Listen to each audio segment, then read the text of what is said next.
Yo, man, we back for another episode of the Coach Tmo Show, man. I'm Coach C, and of course, that is Coach Tmo. Tmo, what's going on, people? Here, man. So let's get right into it, man. We be talking all the time, man. So last thing we got to talked about was Junior Day. You know what I'm saying? We seen everybody. I guess the new wave is posting breaking news. So and so going to so and so's Junior Day. You know what I'm saying? So what is Junior Day? First of all, people don't know what is Junior Day. It used to be back in the days, like, if a school is recruiting a kid, they offer the kid like a real offer. They offer the kid. The kid went to the campus around January. It's like an official visit. That's kind of what Junior Day was. So it's like a way to get the kids on campus that you offered to see the campus before the actual official visit. And that's kind of what Junior Day was back then. That's why it kind of meant a lot back then, because those kids who went to Junior Day campus or on campus at Junior Day, those kids actually was getting offered by the university. You know what I mean? And it's kind of like an unofficial visit. Now, I always thought it funny, like just looking at social media, like, I said the other day about breaking news. Mm-hmm. We going to a Junior Day. Right. I was like, why is there breaking news? You know what I'm saying? It's Junior Day. Like, it's going to be 500 kids out there. Right. Like, what is so special about? I think because we in the coaches, the kind of coaching environment, so we know what the new rule changes are and stuff like that. But from the outside view, they still thinking like the old school way they was doing Junior Day. So the kid went to a Junior Day, that meant the kid actually got an offer from that school. He could commit to that school. You know what I mean? I think the new media or whatever it may be don't know kind of how Junior Day works. I can take a kid playing Little League football in the 7th grade to a Junior Day. They can't deny him. And this also, I did not know this part, because I learned this last week from a college coach, that college coach came in and he was like, I want to get, this player up to campus, but I don't want to be a Junior Day. So I was like, let's because this school, offered everything, and like this school got a relationship with this young man and everything. So I said, why not the Junior Day? You know what I mean? And he was like, nah, because the Junior Day really it's not really serious no more. He said, because we're gonna expect like 400 to 500 kids on the Junior Day. I was like, why? He said, NCAA put a new rule in that they can't deny any kid from attending the Junior Day. So anybody can come to Junior Day. And he said, we're expecting like 400, 500 kids that entire day on the Junior Day. So I told the coach, I said, man, how you guys gonna like work that out like amongst your staff, and what really is the Junior Day now? Right. I remember going to Junior Day back then. You went to see the academic advisor, you seen the the cafeteria people, right. You seen the nutrition people, you seen the equipment. You know what I mean? You went to the equipment area and they tried on gloves, and you went and talked to the head guy. You went and talked to the position coach. You went inside in the offensive meeting. You know what I mean? You really recruiting this kid because it's like an official visit for him. Right. You see what I'm saying? So I'm thinking out loud, how you going to do 400 kids? Like, what y'all finna do for all them kids? You know what I'm saying? Like, how this finna work? So when I seen everybody going to these Junior Days and stuff like that, it's like, okay, they can't really deny them from going. Right. So, it's cool. Yeah, because, it was seeing, cats who, and I don't hate to put it this way, but cats who ain't going to that school, you know what I'm saying? They ain't got an offer from that school, and they ain't going to get an offer from that school. Right. Posting, breaking news on going to such and such Junior Day. Right. You know what I mean? Like, even, like I say, like 400 kids, because you can't really cater to, I guess you maybe have to sneak a kid away that you really want to see. You know what I'm saying? But you can't really cater to. That's the exact same thing, not cut y'all, the exact same thing the college coach said. He said, if you go to the Junior Day, we can't really lock in on them like we want to. Right. But if you come to up here doing a spring practice, we could take you around. We can show you this. We can take you to a rest. We do everything we need to do on that when we go to a spring practice or something like that. Right. When it comes to Junior Days, we can't really lock in on that one player. But I just think like the breaking news thing, they don't really know almost like the dynamics of it. And even like now they starting to pick up now about everything when it comes to like the committable and uncommittable. We were saying this uncommittable and committable offer thing almost 10 years now. Right. You know what I'm saying? Right. So now they're just starting to catch up to it now. So schools know, well, not schools, but media platforms know now, like even some high school coaches, like, hey man, we're not posting that, man. Or it looks crazy posting all that because, those are not committable situations. So, you know what I mean? But we've been saying this almost a decade. For a minute. What's a committable offer and what's a non-committable offer? Right. You know what I'm saying? So, and these college coaches, You know, I want to make sure I say the right thing, because but I mean, these college coaches are offering so many kids at one time. I mean, that right there alone should let you know, like, okay, wait, this ain't, you know what I'm saying? This ain't okay, really. but and this is the thing about it, like, we started the show and we talked, I think it's episode 1, we were talking about what's going to happen. Right? Yeah, we said it, what's going to happen. Yep. And it's happened every January, February. You know what I mean? It'll start like mid-February. But yeah, that's crazy, man. And it's amazing, man. Like, when you see the number, like, even for a young man, right? I seen Coach Gad said something on Twitter the other day about, it's always a good time when a kid get recognized by a school. Mm-hmm. Just say, remember back in the days, it was like, if you got a letter in the mail. That was right? That was huge. Right. I got a letter from whatever, right? So that was kind of huge then. And I think that's the coming to your school, say, I offered you, it's the same thing as the letter. You know what I mean? I think as old school coach, we got to replace the way that we thought. True. Like, about an offer. We got to think about the offers like this now. Like, okay, those are the new letters for the kids. Right. You see what I'm saying? Right. Because then when we was coming up, if we got a letter, we thought about that like that was like an offer almost, right? So we thought about along that line, like, oh, they thinking about me. You see what I'm saying? Right.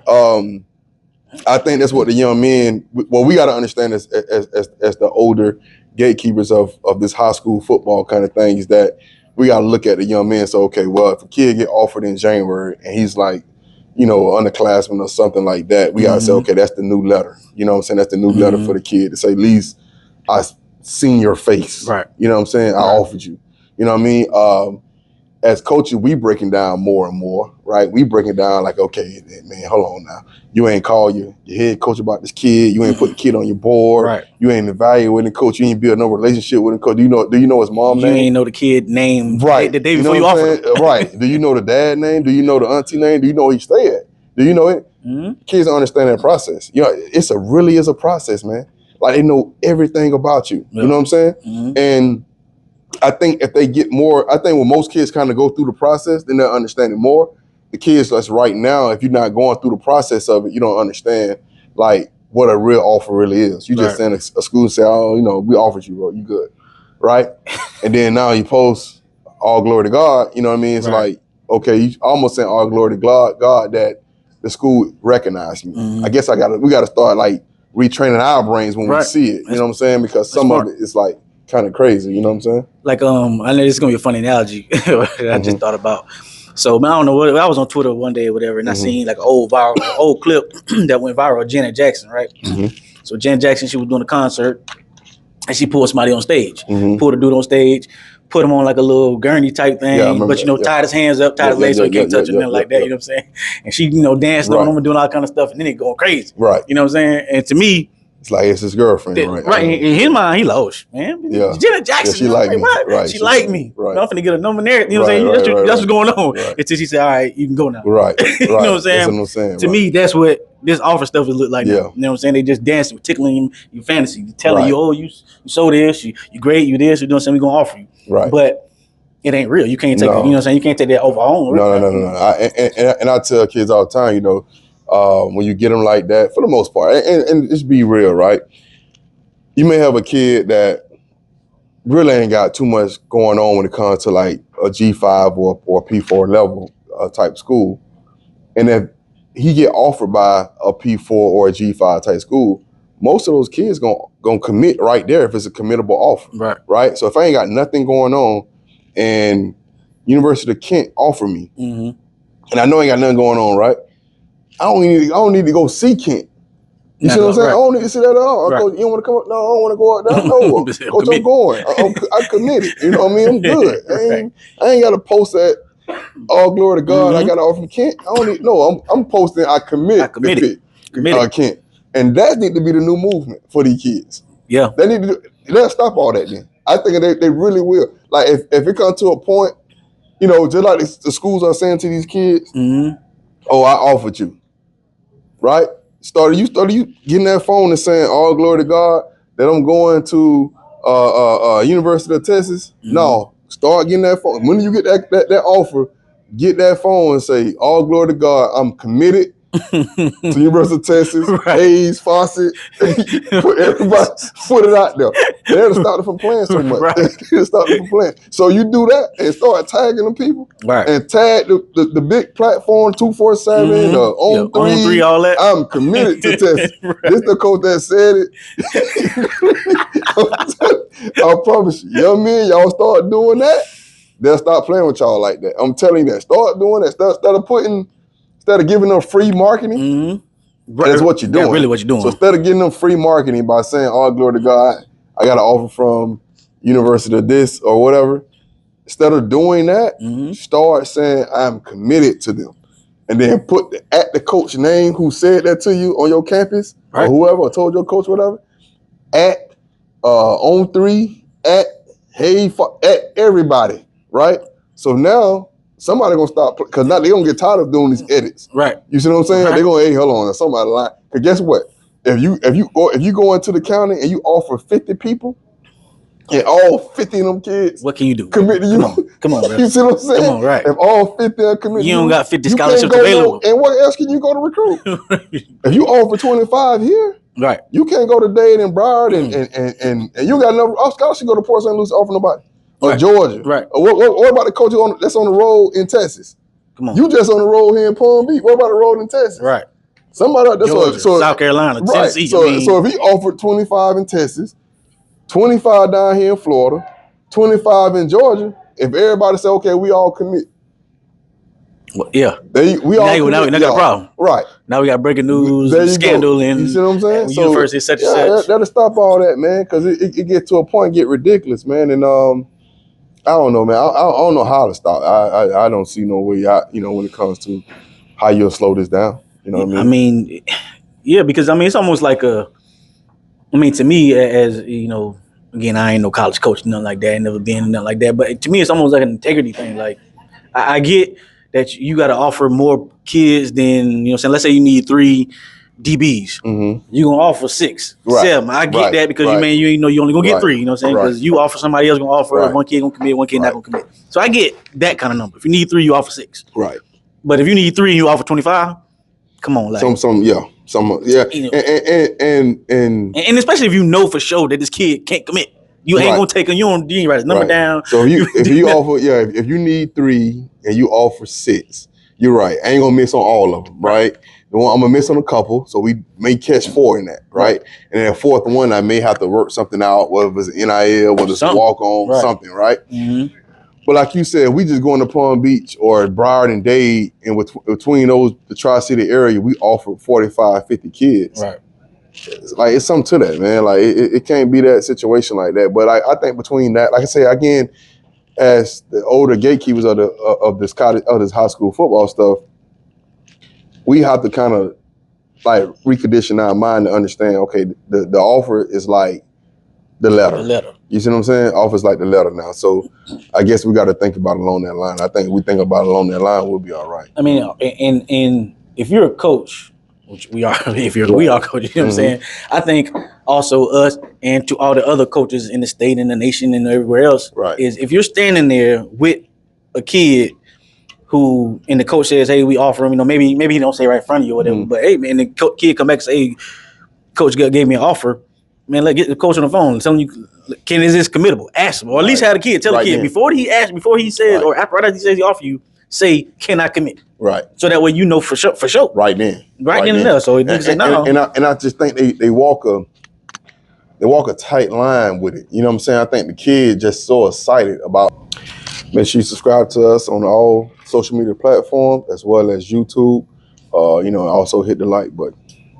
Just somebody saying that they offered them that it's just excited. They don't want to ask the questions. They don't want to hear the disappointment. Right. So I think a lot of time they just kind of like go with the flow with it. But it's the problem I have though. Like I don't have a problem with the freshman or sophomore going with the flow.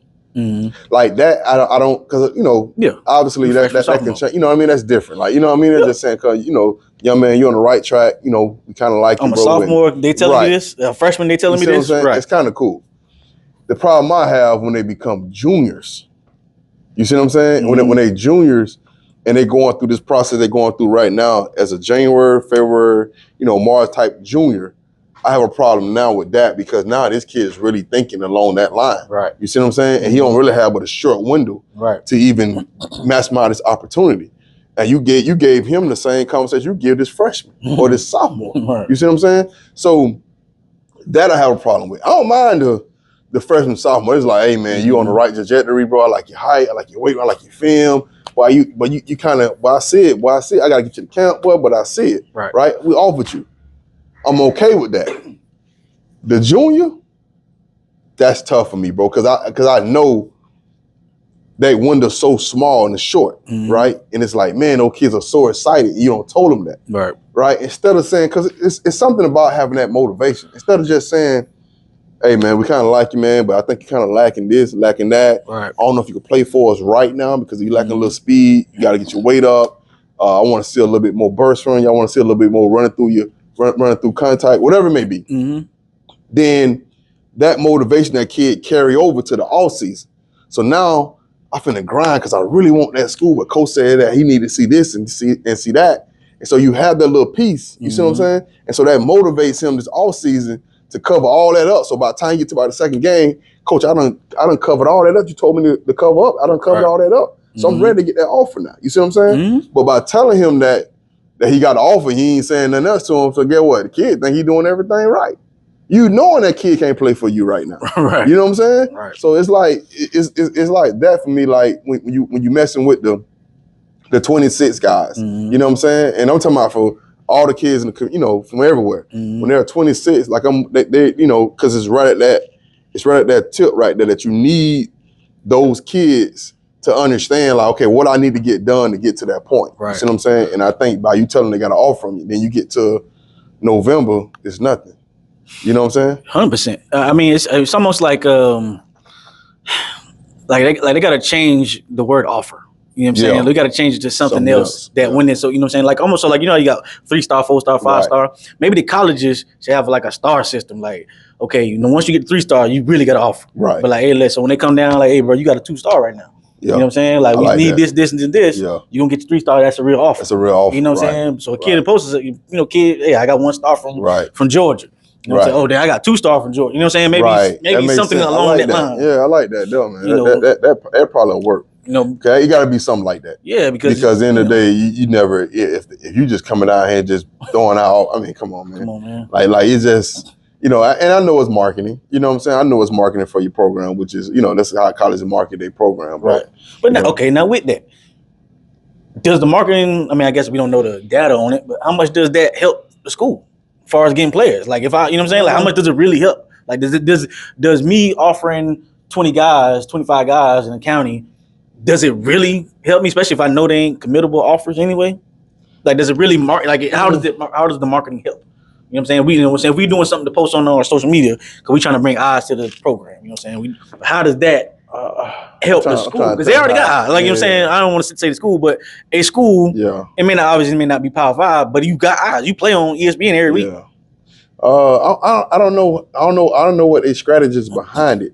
But I do say you see the name. So if you're on Twitter or Instagram, whatever you're on, you see the name. So you see the name of the school. That's people keep saying, I got an offer. So you seeing the name. So I think it's a little bit of both. I think it's like okay, it's a marketing situation, as well as it's a twist I got to it. Okay, so you may be a kid I really, really want. Right? I really, really want. And no, I take that back. Because I was finna say, you may be a kid I really, really want, and that kid see that other people got offers from, he may intrigue me to kind of go there, but it may actually backfire. That's what I'm saying. If you really trying to recruit me, like for real, and I'm seeing some other people you offering, I'm like, coach, come on. I don't even know who they is. Like, right. So I don't know how, I can't tell you the strategy behind it. I got to talk to, matter of fact, probably tomorrow. And that time, coach can show up. I'm gonna have that conversation. Like I know it's marketing, but I don't know like what the strategy is behind it. Because everybody don't do it. So it's like not a situation of my point exactly. Right. So it's only certain schools that does it. You know what I mean? Like you can pick like 4 or 5 schools a year, and it changes. Last year maybe another group. This year, you know what I'm saying? A couple years ago, Western Carolina came out here and it was offering everybody. Yeah. I think they got 1 kid from Broward. Yeah. He went to Miramar. And they offered 50. Right. You see what I'm saying? So that kid left West Carolina. He at Pitt now. I don't know how they do it though. When they say they got multiple, say they. I never seen it. Like, what if everybody today that's that school, or tomorrow they say, man, listen, Cole, I commit. I be seeing some offer like 5 at one school. What do they all say? So I want to know how they go in or they talk to them individually. You got to offer, or they just say we offer all y'all. Like how they do it? Like how they we offer all 5 of y'all. It's because it's different, right? You know what I'm saying? If Beyonce walk in here right now and say, "Oh, y'all cute," we appreciate it. But if she come to you and say, "Tmo, you cute," you gonna take that different. You know what I'm saying? Right. So I'm saying when the school come in offer 5, do they offer like they sit all them in the same room and say we offer all? That's what I'm saying. I was saying like, but if so, again, how I'm like, I don't know. Maybe I just think it different. Like if we all in the room and that coach say, "Hey, y'all got offers," I'm like hearing it, but at the same time, but hold on, like, right, like, that's what I'm trying to see, like, what the thought, like, and then not just another thing too is like, when the last time like multiple guys like go to like I seen Mount Northwestern, right? They're back when they who that was, not Bridge, Jacory, right? All them, right? Harris, like Sean Spence, all of them went to University of Miami, right? Mm-hmm. But how many times that actually happens like that? Like exactly. That's what I'm saying. Like how many? That's what I'm saying. Like, what is the benefit of doing it like that? I have no idea. Because is it really marketing? Like, what do you get from the marketing?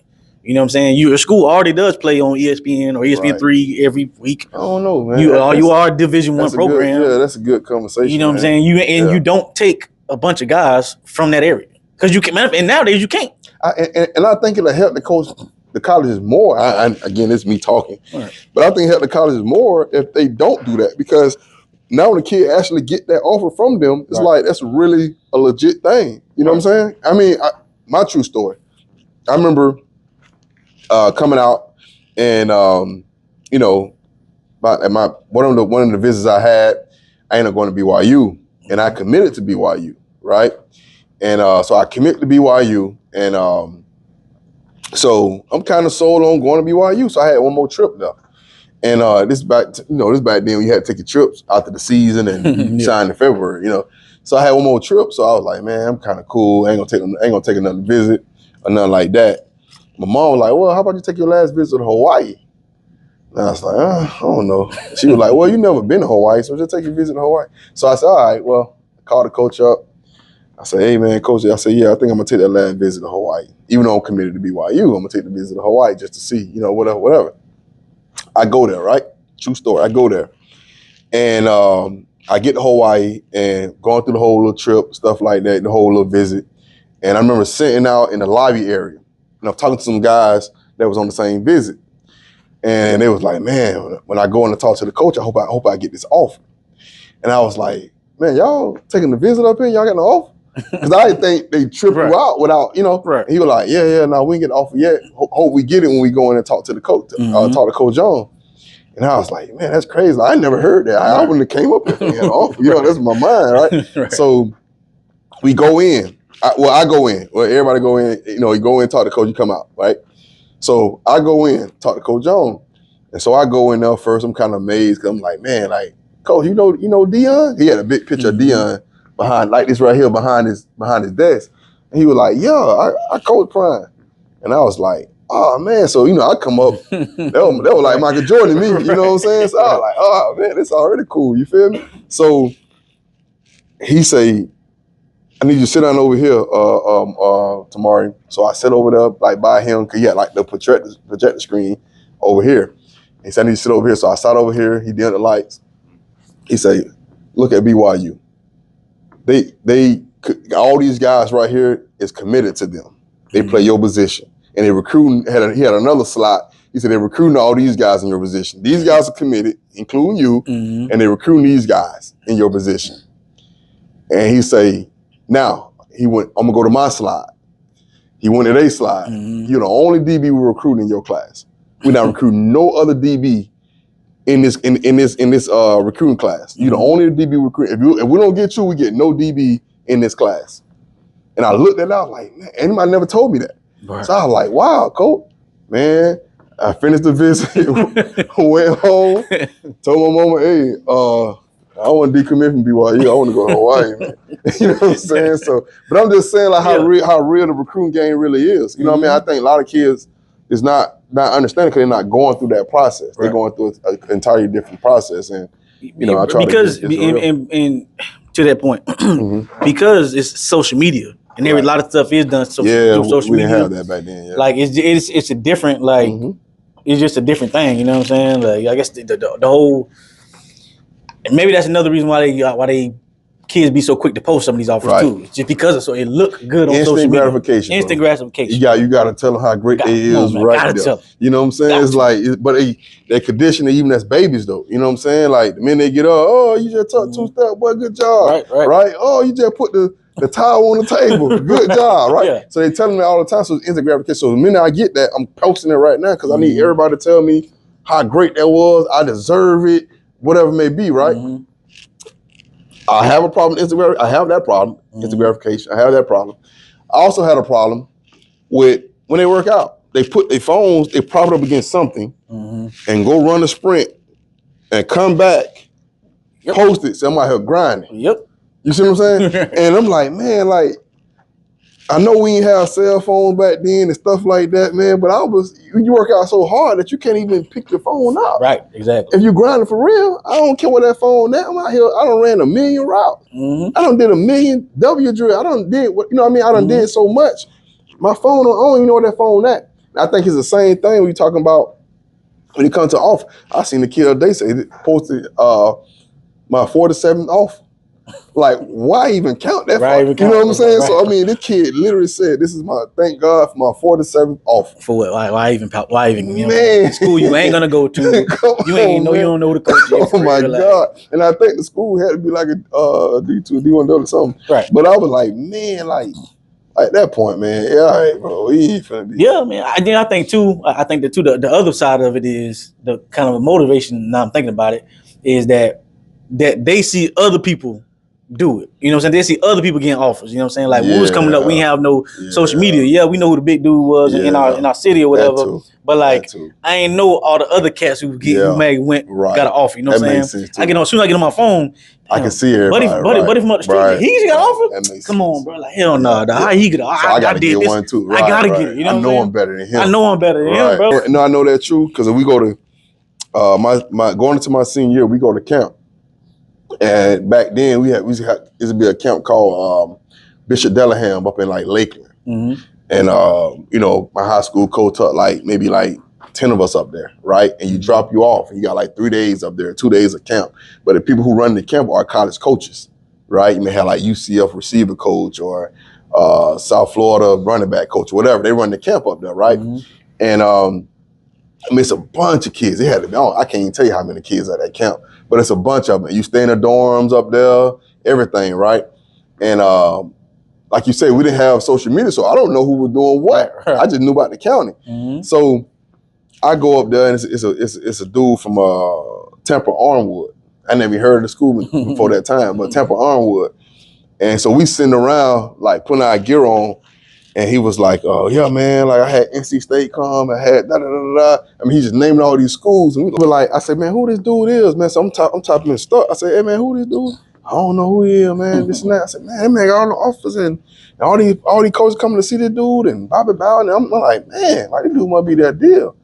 And that camp, like even though I'm coming in there like to prove myself, but even hearing that, it was like, okay, like, all right, like who that is? Okay, who that is? What school he come from? Okay, all right. Cause I know I ain't have Bobby Bowden. You know, so I was like, well, I'm talking about I'm ready to go. I tied my shoe a little tighter and told Star, hey man, what this is here? What happened doing these one-on-ones and all that? And I'm thinking about him the whole time. You see what I'm saying? So I just think like we had some of that going on like that. You know, when you had you had to hear it like that. Right. Because I couldn't go on social media and look up people and stuff like that. I tell these kids today at Palm Beach, I say, man, look, y'all got y'all motivation right in your phone. Right. You see what I'm saying? Just go look and see who 247 got ranked ahead of you.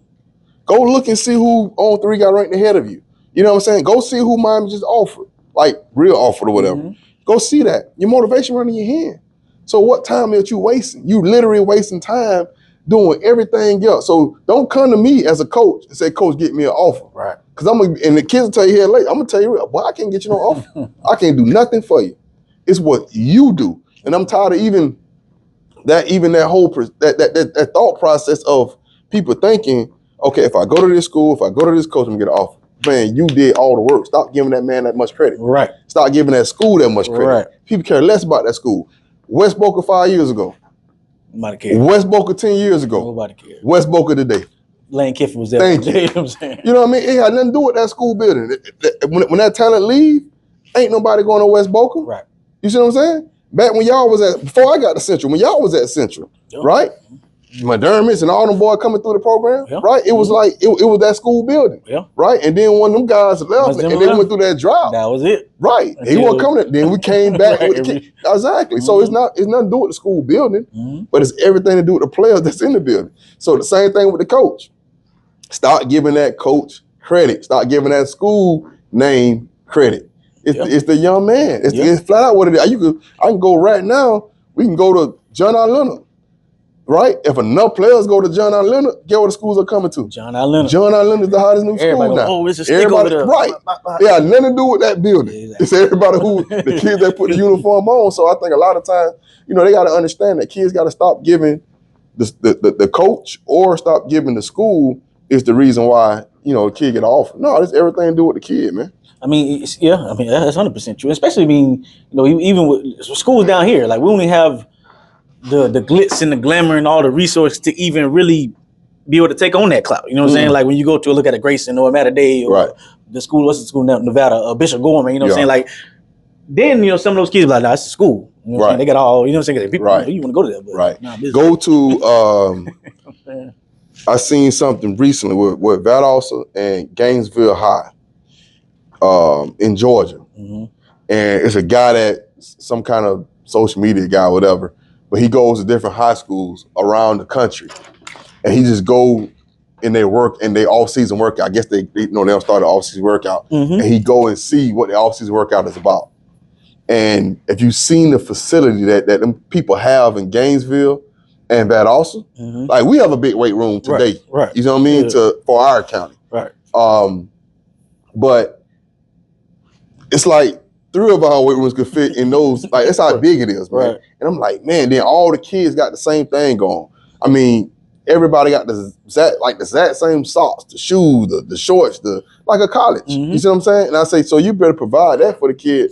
Yeah, obviously, that becomes big time, man. And like you said, now you can say you get that school credit. Right. You see what I'm saying? But everybody got the same type of school. Right.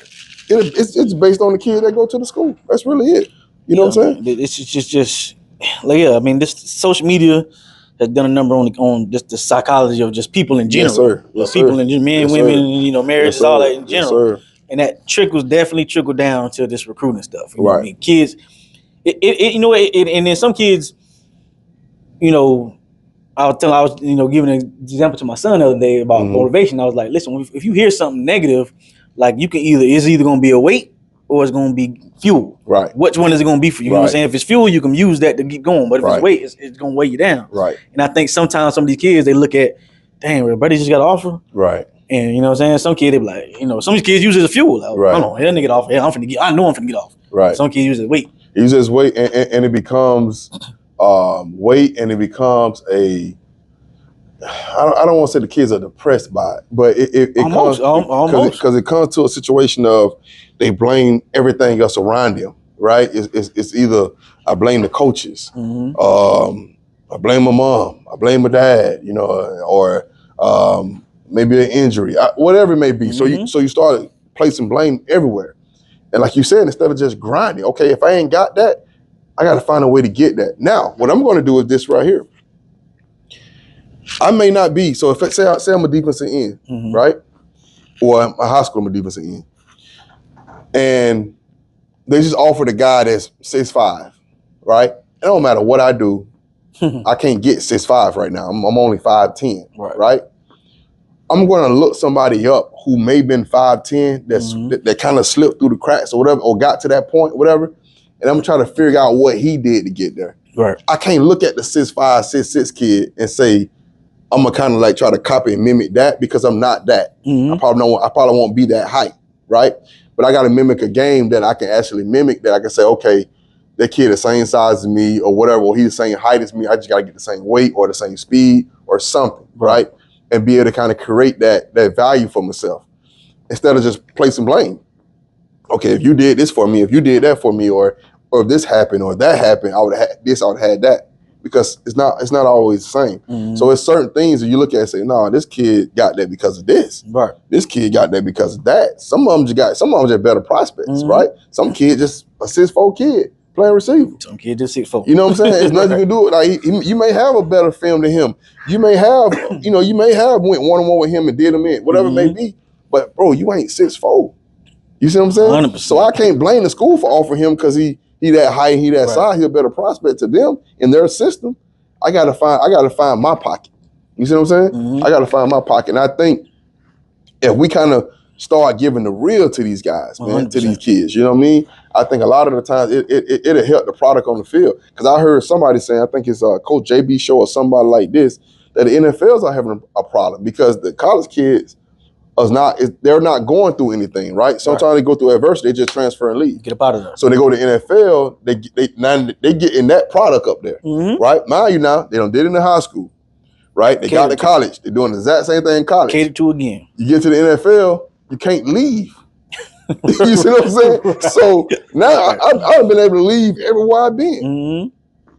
NFL, I got to deal with some stuff. You got to deal with it. And I can't. I never did it before. And it ain't basketball. Basketball, you might be able to like get a little leeway in NBA or whatever. I sit down. Right. NFL, hell no. You can't do it. And not even just what Jim Butler going through. Right. He's not getting paid.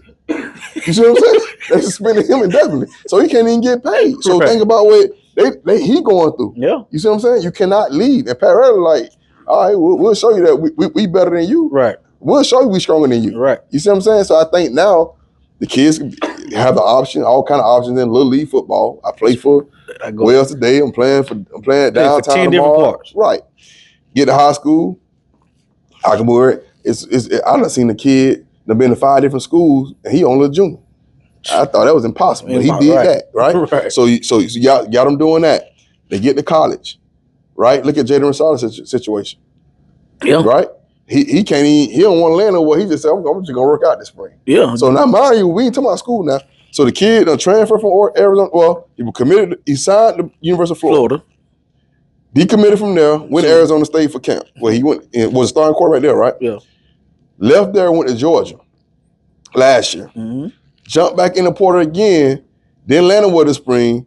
Just put it out that he gonna train this entire winter and spring, and he'll land somewhere the second quarter. So he finna miss spring football. Yeah. So I gave him home just chilling. No school, just home chilling. Right? So I'm like, man, like it gotta be something. Yeah. But now I say that kid goes to the NFL. And he plays for the Browns and they struggle early, right? And you may, either sit the kid or you may do something, right? You never been through struggle before. Nope. So you're gonna tear your whole locker room up. You know what I mean? And it's like a double-edged sword with it because I'm kind of on the other side, like, okay, I don't want to like people be planted and they're not getting the actual proper training or development, then I kind of get that too. So it's just like it's a fine line, man. It's a fine line, Yeah, I mean, and to the point you made earlier is, when kids not looking at what other people looking at what other people are doing, use it as fuel. I mean, it's kind of like when I was in high school, and I wish somebody would have told me this when I was in high school, like, so obviously I'm short or whatever.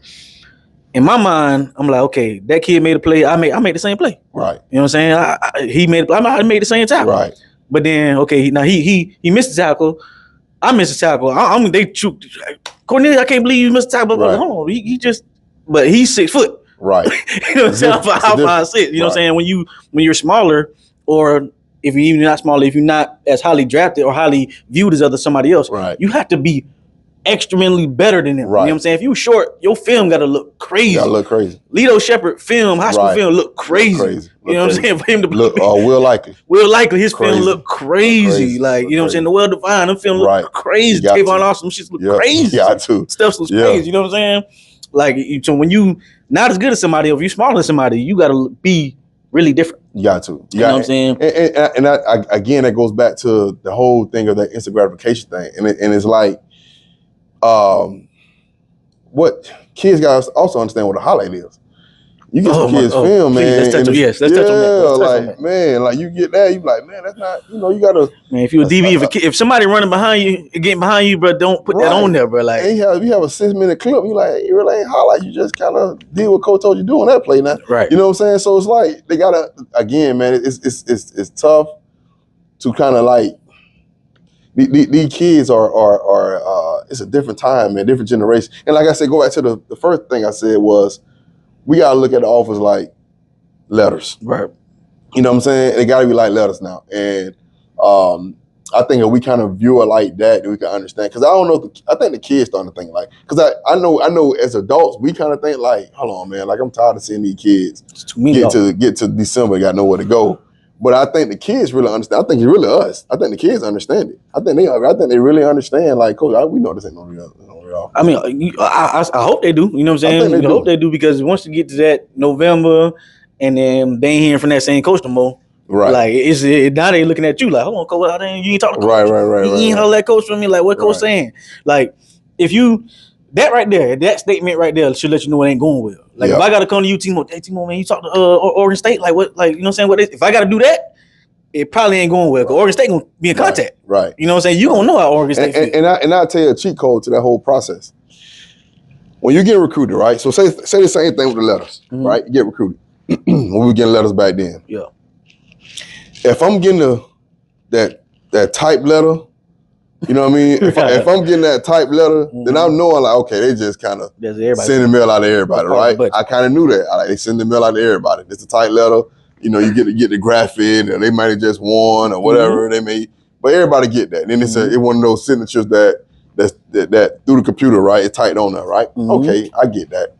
Then it started transitioning from those kind of letters to the cards. And it was handwritten. You can see the ink on there. So you know now, okay, this is a real situation for me. You see what I'm saying? So I was like, okay, I went from the type to the ink to the letters, the happy birthday, tell your mom I say hello, this and that, talk to me every week. So I knew what school was the real deal for me, right? So when I had to boil everything down, and the letter was just somebody just put in the shoebox. We used to have shoeboxes back then, so I used to put a letter in the shoebox, I open up real quick, see what Nebraska said, put in the shoebox, right? That was it. The cards was a totally different thing, right? It was like, hey man, good luck to you this Friday. I know y'all play Atlantic, boom, boom, boom, boom, boom. You know, it said it, so you knew it was real. It said the team name, everything. You know what I mean? So I was like, all right, bet, boom, boom, boom. That was real. Now, the modern day situation with these kids now, it has to move from we like you, we offer you, boom, to now call me every week. Right. FaceTime me every week. Right. Let me see you, man. I'm gonna talk to you, man. How your mom doing, bro? Whatever, right? Let's move from that to this, right? And when you move from I offered you to call me every week, I need to get you up here. We got to chop it up some more. We got to talk, building that relationship, right? When it moves from that to that, and it goes to those cards written, well, how you doing? Just a card. We're thinking about you, man. Whatever. When it gets to that point, then you know it's real. You know what I'm saying? So, yes, it's good that you got to offer. It's good.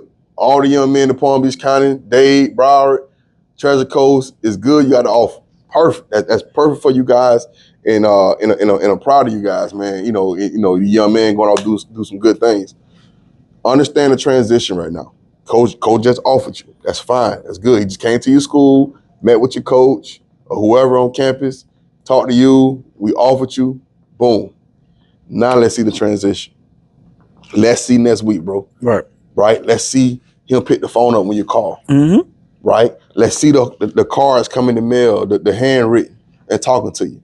Right. Let's see the FaceTime.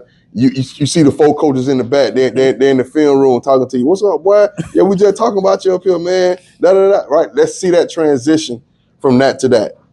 If we don't see that transition, young man, if we don't see that transition over the next month, when we get into this February, the dry period now, when we get into this real part of recruitment, right? When we get into this, if we don't see that transition, boy, delete it.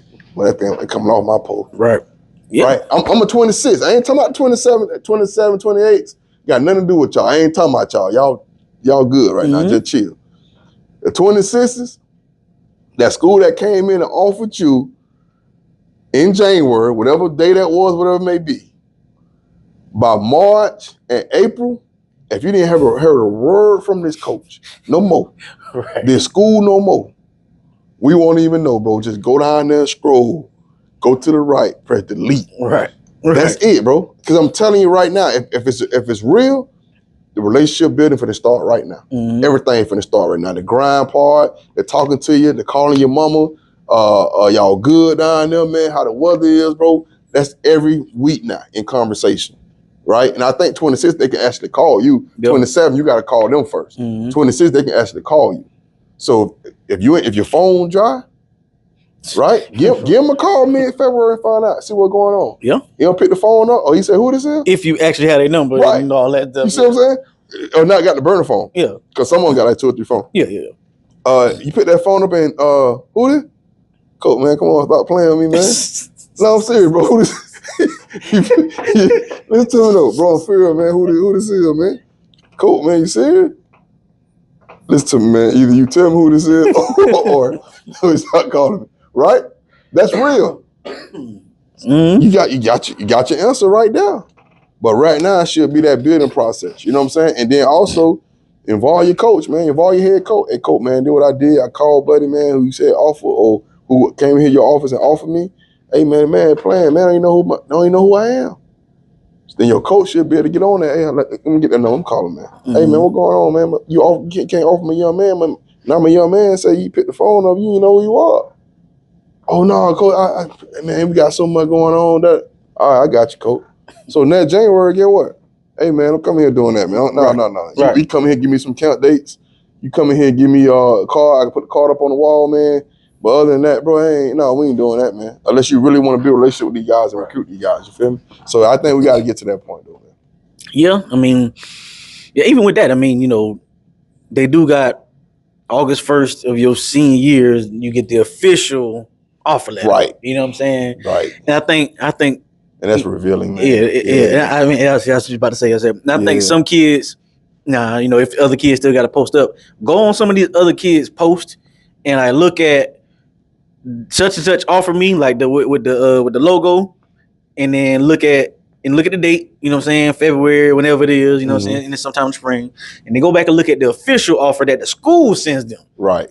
And see the date: August 1st, August 2nd, August 3rd. Right. And you could tell what guys really had offers, right, and what guys really different. Because if a school really offered you August 1st, they're gonna send you that official. They're gonna send you the official thing. They're gonna send it to you, not you Googling thing and taking on somebody else's posting your stuff. Right. They're gonna send you something. Your name, your information. He'll post this. They're gonna say, hey, post this. Right. Now you know you got a legit, real offer from them. Right. You know what I'm saying? But again, I think, kind of what I said earlier about the star thing, like they need to figure out a way to transition this thing. Like, you know what I'm saying? Like, I don't want to get an offer in January, and then I don't hear nothing, and I'm waiting, and then August don't show up. I'm like, hold on. I seen Buddy from Gardens, he got an official offer. I seen Buddy from Atlanta got an official offer. I seen Buddy from so-and-so got an official offer. Where mine at?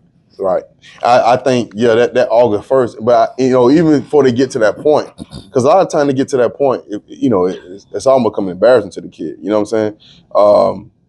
But if they understand this process, if it's a real offer, the process of them actually recruiting you starts the minute they offered you like that. Mm-hmm. It's constant conversation. It's constant calling and checking in on you. You going up there, you meeting everybody. They know who you are. I'm telling you, they literally know who you are. Everybody know who you are. I don't know how they do it. I'm talking about from the smallest person. They know who you are on campus. You know what I mean? And so they know it. Another truth, when I got to Hawaii, I thought signed and I had to go for camp in the summer. Volleyball was going at the same time. Volleyball was there at the same time during the time that you're in camp. I guess they're in camp as well. And I just remember like different ones, like, volleyball girls or whoever, like, yeah, we know who you are. You da, da, da. And I was surprised how you know. Hey, everybody was talking about it before y'all came. And we know who was, this and that, and who was getting recruited and all that.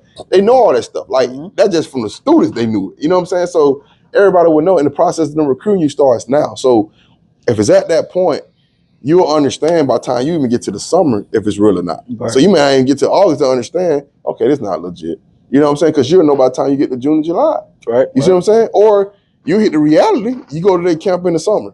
And you out there with 500 kids and you get no special kind of treatment when it comes to that. You know what I'm saying? Like, I'm literally like, when you go to a camp, like literally, when we 15, I think it had to be 15, we go out there and we take Raven and all those guys up there to University of Auburn, right?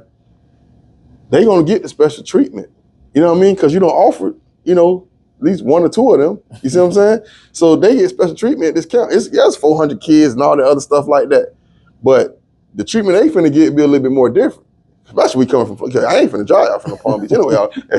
Somebody better be, you know what I mean? So I just think even that is more of a reality to that situation. Like, you gonna come in, they know who you are. Hey man, you ain't gotta do too much, man. Hey man, just, you kind of good. You know what I mean? Just kind of come out here. And sometimes the guy who recruit you gonna tell you that. Like, cause they get bonuses based all this stuff too. So they be like, hey man, don't come here messing up. Hey, what? You don't run no 40? You straight. Right. Coach try to offer you. Don't run no 40. Cause they be like, going, hey man, no, bro, you're running 4-7, man. I'll be straight. You know what I mean? So they'll tell you that. So I just think like just the reality of everything finna start now for most schools, cause it finna get into that dead period very, very soon of schools on your campus. And then now it's going to become a little bit more reality to who got what. To that point is so when I went up to Nebraska with a kid and one throw, they said, hey man, we're going to do a quarterback camp, man. But I mean all types of quarterbacks. I'm like, I ain't this many these quarterbacks. I know you ain't looking at them. Hey, when he made one throw. Hey, Coach C, man, y'all come meet us around the back there. You know what I'm saying? That's it. Took it straight to the equipment room. Right. Get pick what you want. Right. Coach, you get some too. You want new glove? I know you don't play. Get a glove. Right. You know what I'm saying? That's how it is. We're gonna take you out to dinner. You know what I'm saying? Right. Like it's special treatment. That's it. That's you know it. What I'm saying? And it should be that way. It should be that way based on that. It's just the false information you get a kid that that's not that. You see what I'm saying? To you or whatever. And because really the kids who we talking about, like the ones that may not have that opportunity at the end, is the ones we're talking about. But the ones who really finna go through that process, man, enjoy it. I know a lot of times get overwhelming and stuff like that because you only got to choose one school. Right. But you only get this, some, quote unquote, you only get this one time. You know what I'm saying? You only get to go through this one time. And so really, really enjoy it. Really, really choose what school you want to go to based on where you got to live at the next 4 to 5 years. A lot of times coaches change, so can't really base on coaching. You know what I mean? So, but really, really enjoy the process because you got a million kids, man, want to be in your shoes and go through this process, man. I think the guys who got selected, over the years and the past history and the future guys and all that, one thing we can say, or past guys or the future guys we're going to be able to say is that, you only got one time to do it and enjoy the process, man. Enjoy the process of it. Go through it. Even with some parents, got to go through it first time with their child. Even with them, enjoy the process of it. You know what I'm saying? Enjoy the process of it because you only got one time to go through it. True. And you're only going to choose one school, so you choose that school that you're going to choose. But, bro, it really is a blessing to be in that position. You know what I'm saying? It really is like your hard work and how you put yourself in position. Some of them long nights, sometimes you felt like, I don't feel like doing this or whatever it may be, and you did it, and now you're at the process that you're getting yourself recruited by everybody in the country. Enjoy that process and enjoy what you're going through because you only got one shot at it, and then just choose your spot wisely. And when we came up, you had to really choose it wisely. Now you can just, I don't like it. I go. But when I came, you had to be, you making a decision. You know what I'm saying? So but I think you only got, so those for those kids. You know what I'm saying? And a lot of times, even when you having a conversation or making content, you don't make it about those kids. We've been in the spot. We ain't talking to the 4-star, 5-stars over here. We talking to the other 40 kids on the team. Right. You see what I'm saying? And that's kind of the same thing we're talking about now. We're talking about all the other kids over here that, wish they was in this position, not the kid who actually in this position. You know what I'm saying? And because kids in the position, you living a life that they, and some kids in that position really tell you like, man, I wish I ain't have all this. Like, I wish I had like 1 or 2 of them, but I don't, man, I can't never sleep. You know what I mean? Phone steady, phone buddy. stay going, man. I'm talking about no phone number saved, all these crazy area codes you answer the phone with. Right. Man, all right, man. What you got going on? Mm-hmm. You know what I mean? You gotta listen to them and talk like you're really interested in going to that school and Right. play the role. So they got a lot of those kids going through that, man, and it's constantly recruitment. They go and they go and they go and they don't stop. Mm-hmm. You know, and some guys who ain't going through will listen to that like, well, I wish I had that. Wish. But when you going through it, it's like, man, especially if you roll the school off. Right, you know what I'm saying? Right, if you roll the school off, you know, this is quick, another true story again. I did not want to go to University of Kansas. Like, I just hated the sound of that. Like, the state that's living there, cold, like the Jayhawks. Oh my God. And it's at the time, the blue helmet, I don't know how they helmets it up, but the big red bird, you know. I was like, man, I'm not going to Kansas, man. You ain't tripping. And so I used to always see the phone, screen them stuff on the phone, or the time you had the landline thing. Who's that? KU. Damn. Right. So I did not want to go to Kansas, man. So one day my coach called me and he said, where you at? I said, I'm on campus. And he said, because the football thing was off the campus, whatever. And he said, well, yeah. I said, I'm on campus. He said, KU here. He knew I didn't want to go to KU. Mm-hmm. Like, I didn't want to talk to him. But because one day they called and they didn't answer the phone, and he left a message say, you ain't got to pick up. I'm paraphrasing, but like, you ain't got to pick up, but I'm coming to see you. Right? So I knew it was coming. So I had told my DB coach at the time, Coach Hansen. I said, Coach Hansen. I said, Coach Bart Hansen. I said, Coach Hansen, man, can you come into the school?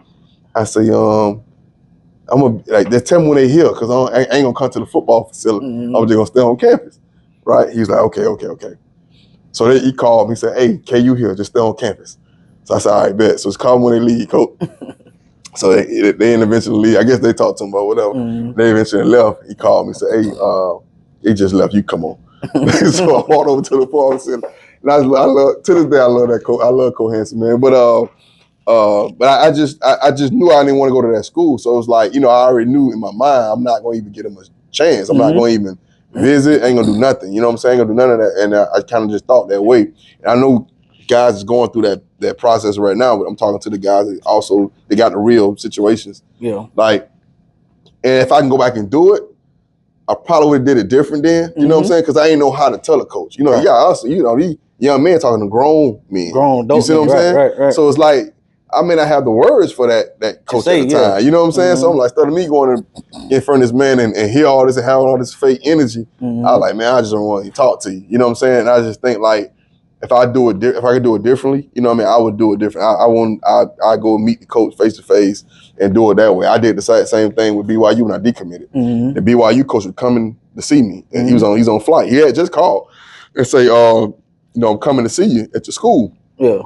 And while he flying, I decommitted.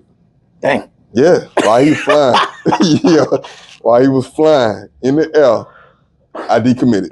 And when he landed, I know he was hot, boy. I know he was hot. Man. When that man landed, it wasn't Coach Mendenhall. Coach Mendenhall, who was coaching at Virginia, was the DC, but it had to be like the DB coach at the time or whatever. It wasn't Coach Mendenhall. Coach Mendenhall was cool. Yeah. So when the guy landed, I ain't answered the phone because I knew he hadn't found out that I had decommitted, right? So I ain't answered the phone. So I just listened to the voicemail, snapping. Dang. Snapping. I can't remember what this guy was saying to me. Snapping. So I go to my coach, Coach Ponciano. I say, Coach Pons. I say, hey man, listen to this. So he heard it. So Coach Pons was crazy. So he said all kind whatever he said to him, right?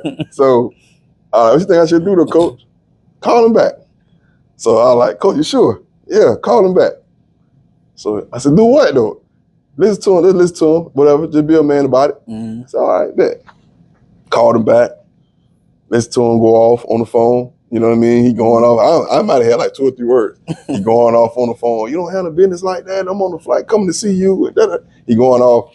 And so I heard him out like, all right, coach, anything change, man, I'll call you back. You know what I'm saying? But I knew my mom, man, I wanted to go to UH. You know what I'm saying? And that was one of the situations I had, the KU situation I had, the BYU situation I had, and I had a couple of other situations like that I just knew in my mind I didn't want to go to those schools, but I wanted to go to this school at the time. And So I handled that like then. Like I said again, had to be a man about it back then. These kids not decommit. It's a post. It's a post. You see what I'm saying? Right. You had to get on the phone. Hey man, this is what's going on. You know what I'm saying? And do it that way. But it's really was cutthroat like that, man. Like back then, like you had to do it that way. And I just think a lot of times with the kids nowadays, because you could do everything on social media. That's the same thing with like the dating with apps and all that. It's easy, right? You hide, right? You can go crazy. You know what I'm saying? So it's different than you have to actually go and talk. So I just think the process of that is a little bit more different. But you want to be a man, you want to be able to address all that stuff. And again, it's talking to the people that, you know, I got a son that's getting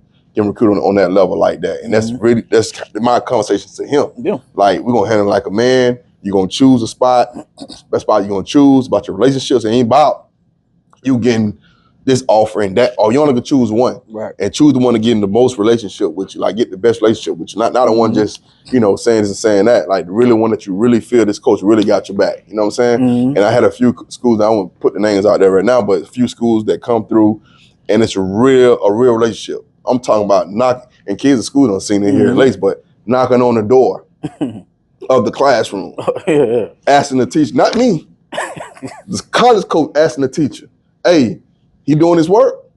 Yeah, he do his work. Yeah, this and that. Okay, hey, I'm just checking. Come on outside. He come outside and he in the hallway and it's a conversation. You see what I'm saying? And guess what I can do? I can sit and chill because I can hear the conversation based on just it's real.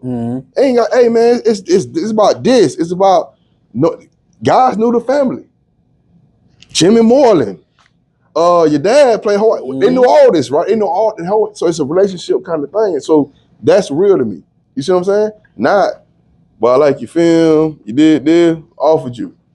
Like that. You see what I'm saying? So I just think it's about the relationships, man. So I think a lot of schools, a lot of kids, you know, that's going through this process, man, get the relationship built, man. Then also build, man, in the process. Don't be weak-minded because you're going to be flipping and flopping. Oh, I commit, I decommit, I go here, I'm not going here. No, man, like stand up on something. This is what I'm going to do. This is what I feel good about. This the process I want to go through. This relationship I got from this school. I don't care who like it, who don't like it, but this is my choice. Right. And I think go through that process, man, to be a man about it. That's really my advice to those guys. Yeah, I mean, with that, I mean, I guess it's tougher these days, you know what I'm saying? Because you got so many people in the ear. Right. You know what I'm saying? Bro, you going to that school, you to this school? Like, you know, man, them niggas sorry, like this. Or, you know what I'm saying? Whatever it is, you know, it's hard for them to kind of understand it. You know what I'm saying? Understand. And now with the money involved and stuff, now it's a whole new crazy. It's real crazy. It's real crazy. Throw a whole new, you know, thing in there with it kind of recruiting and stuff like that. And I think really they will hit you with what school they feel like you should have did this or you should have did that or whatever it may be. But like I said again, when you go on a visit, you have them conversations. When you sit with the other players on the team, you know the connection you build with the other players too. So you gotta take all that consideration. You on a visit, like, okay, I really don't vibe with my host they put me with. Right. You see what I'm saying? Excuse me. The host they put me with. But I went to other school, like me and Buddy were cool. Like we straight. Like I like that. You know what I mean? Like he took me out, we hung out, you know, went to a little spot, you know what I'm saying? I like how I do move, this and that, how he talk, you know what I mean? Like I can really vibe with him. But the host I had over here at the other school, man, he tripping. You know what I'm saying? Like he was tripping. Like I went on one visit one time and they changed my host midway. They seen it, boy, it wasn't no, you know what I mean? I'm coming from Florida at the time.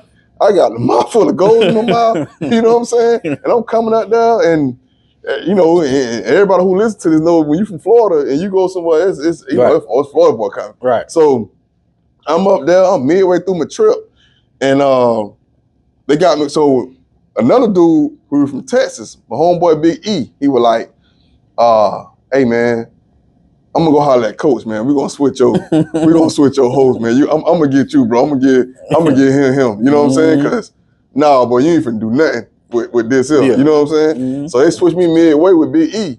And that's really what sold me, man. Like it was him. So when I went out in the summertime, you know, at the summertime, when we played, dorms weren't open. So when I go out the summer early, I need somewhere to stay. You see what I'm saying? Man, cause campus ain't really open like that, nothing like that. So guess who I stayed? I stayed with Big E. You see what I'm saying? But I had a relationship with Big E for when I did my visit. You see what I'm saying? So I stayed with Big E in the summer, leading up to camp. It's only like a week in that gap, whatever. So them little 4-5 days, I'm staying with him. He take me around the city. I'm all through Honolulu, Waikiki. I'm riding through with him. You see what I'm saying?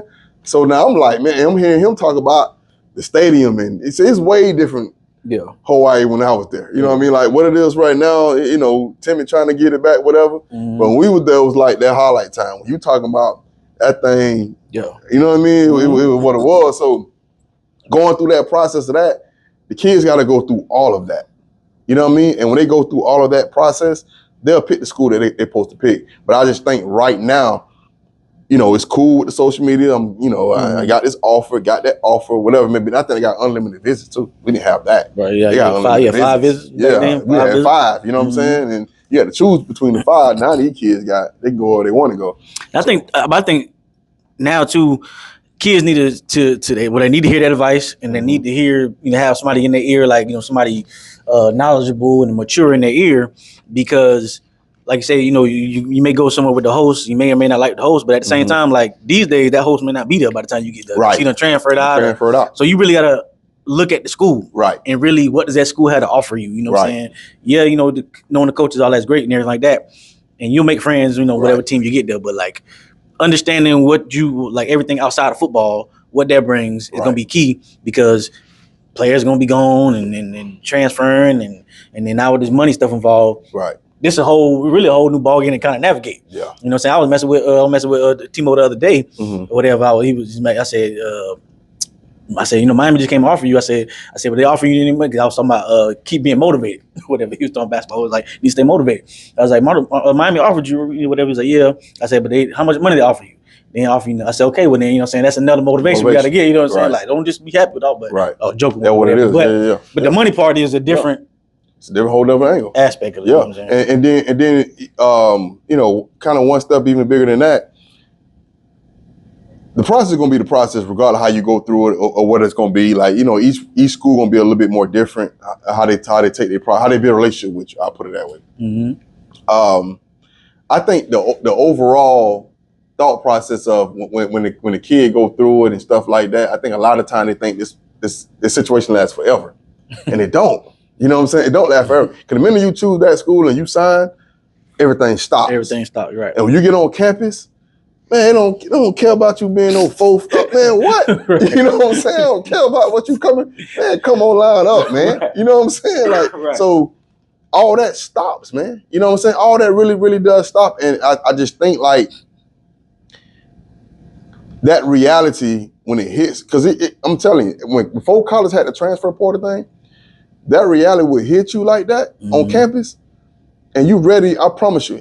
We did a thing in Hawaii called it's like I guess it's quote unquote like Hell Week, but it was called something different at the time. And you had to do 220s. So that's 110 down, 110 back. And the DBs had like 12 seconds to do it, right? And you had 10 of them. Something like, man, I'm in shape. Well, I've been working out. I'm good, bro. You know what I mean? First you get up though. I might have quit out of 10 reps, because you had to get up in the 12 seconds, whatever it was.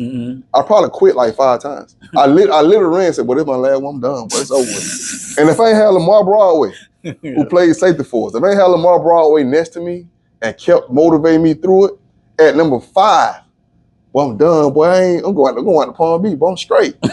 Like, nah, boy, I ain't gonna let you quit, boy. Come on, boy, let go. One more.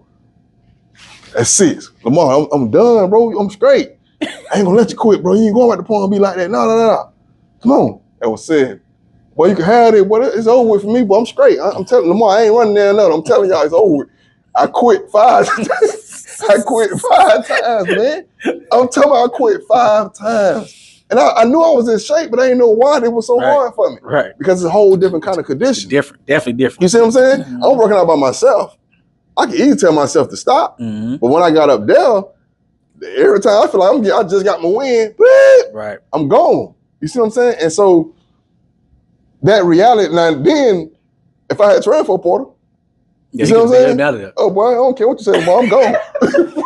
I'm finna call BYU back right now. I'm finna call Kansas right now. I know I ain't gotta do this. I gotta go there. You see what I'm saying? I would have quit right then. And that's what I'm saying. Like when that reality hits like that, it's gonna hit, bro. It's really gonna hit. Quitting now, you see in the UNLV situation, The quarterback, first 3 games, they went 3-0. Right. The quarterback said, "Oh, you ain't paying me enough money." Going to the portal. Slid. Going to the portal. I'm gonna tell you something real. When we was at another place, whatever. Kid we had was a 4-star at DB. The kid we had probably was a 4-star receiver. Get what? One-on-ones, y'all going with each other. Cause it's gonna be college. Mm-hmm. And when they went, you seen a college rep right there. Right. Between 2 guys right there. Mm-hmm. A college rep. When I was at John Atlanta back in the day, I had Tavares Martin who went to Washington State. And I had Quentin Smith who went to Akron. Right? 2 Division I guys. Every single day in practice, they went against each other. Every single day. And if I caught one on time, I'm calling it out. Mm-hmm. But why you ain't guarding TJ today? Mm-hmm. You know what I'm saying? One time, they doing one-on-ones. They've been going at it all day long. 2 D1 guys. Threw a ball up there, threw a post. Speeder put it out there probably about 40 yards. I mean, it was out there, right? So we couldn't even get down there when they started fighting. Put it out there. I don't know who won. I can't remember who won the rep, but they'll probably be able to tell you. But I can't remember who won the rep out of TJ and Quentin and Q. Boom. I'm watching. Both helmets come off. They throwing them.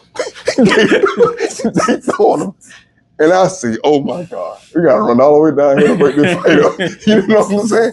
And we running down there, they throwing them. And I was like, man, guess what? Both guys, they finished throwing, put the helmet back on, got back to practice. And that was back then.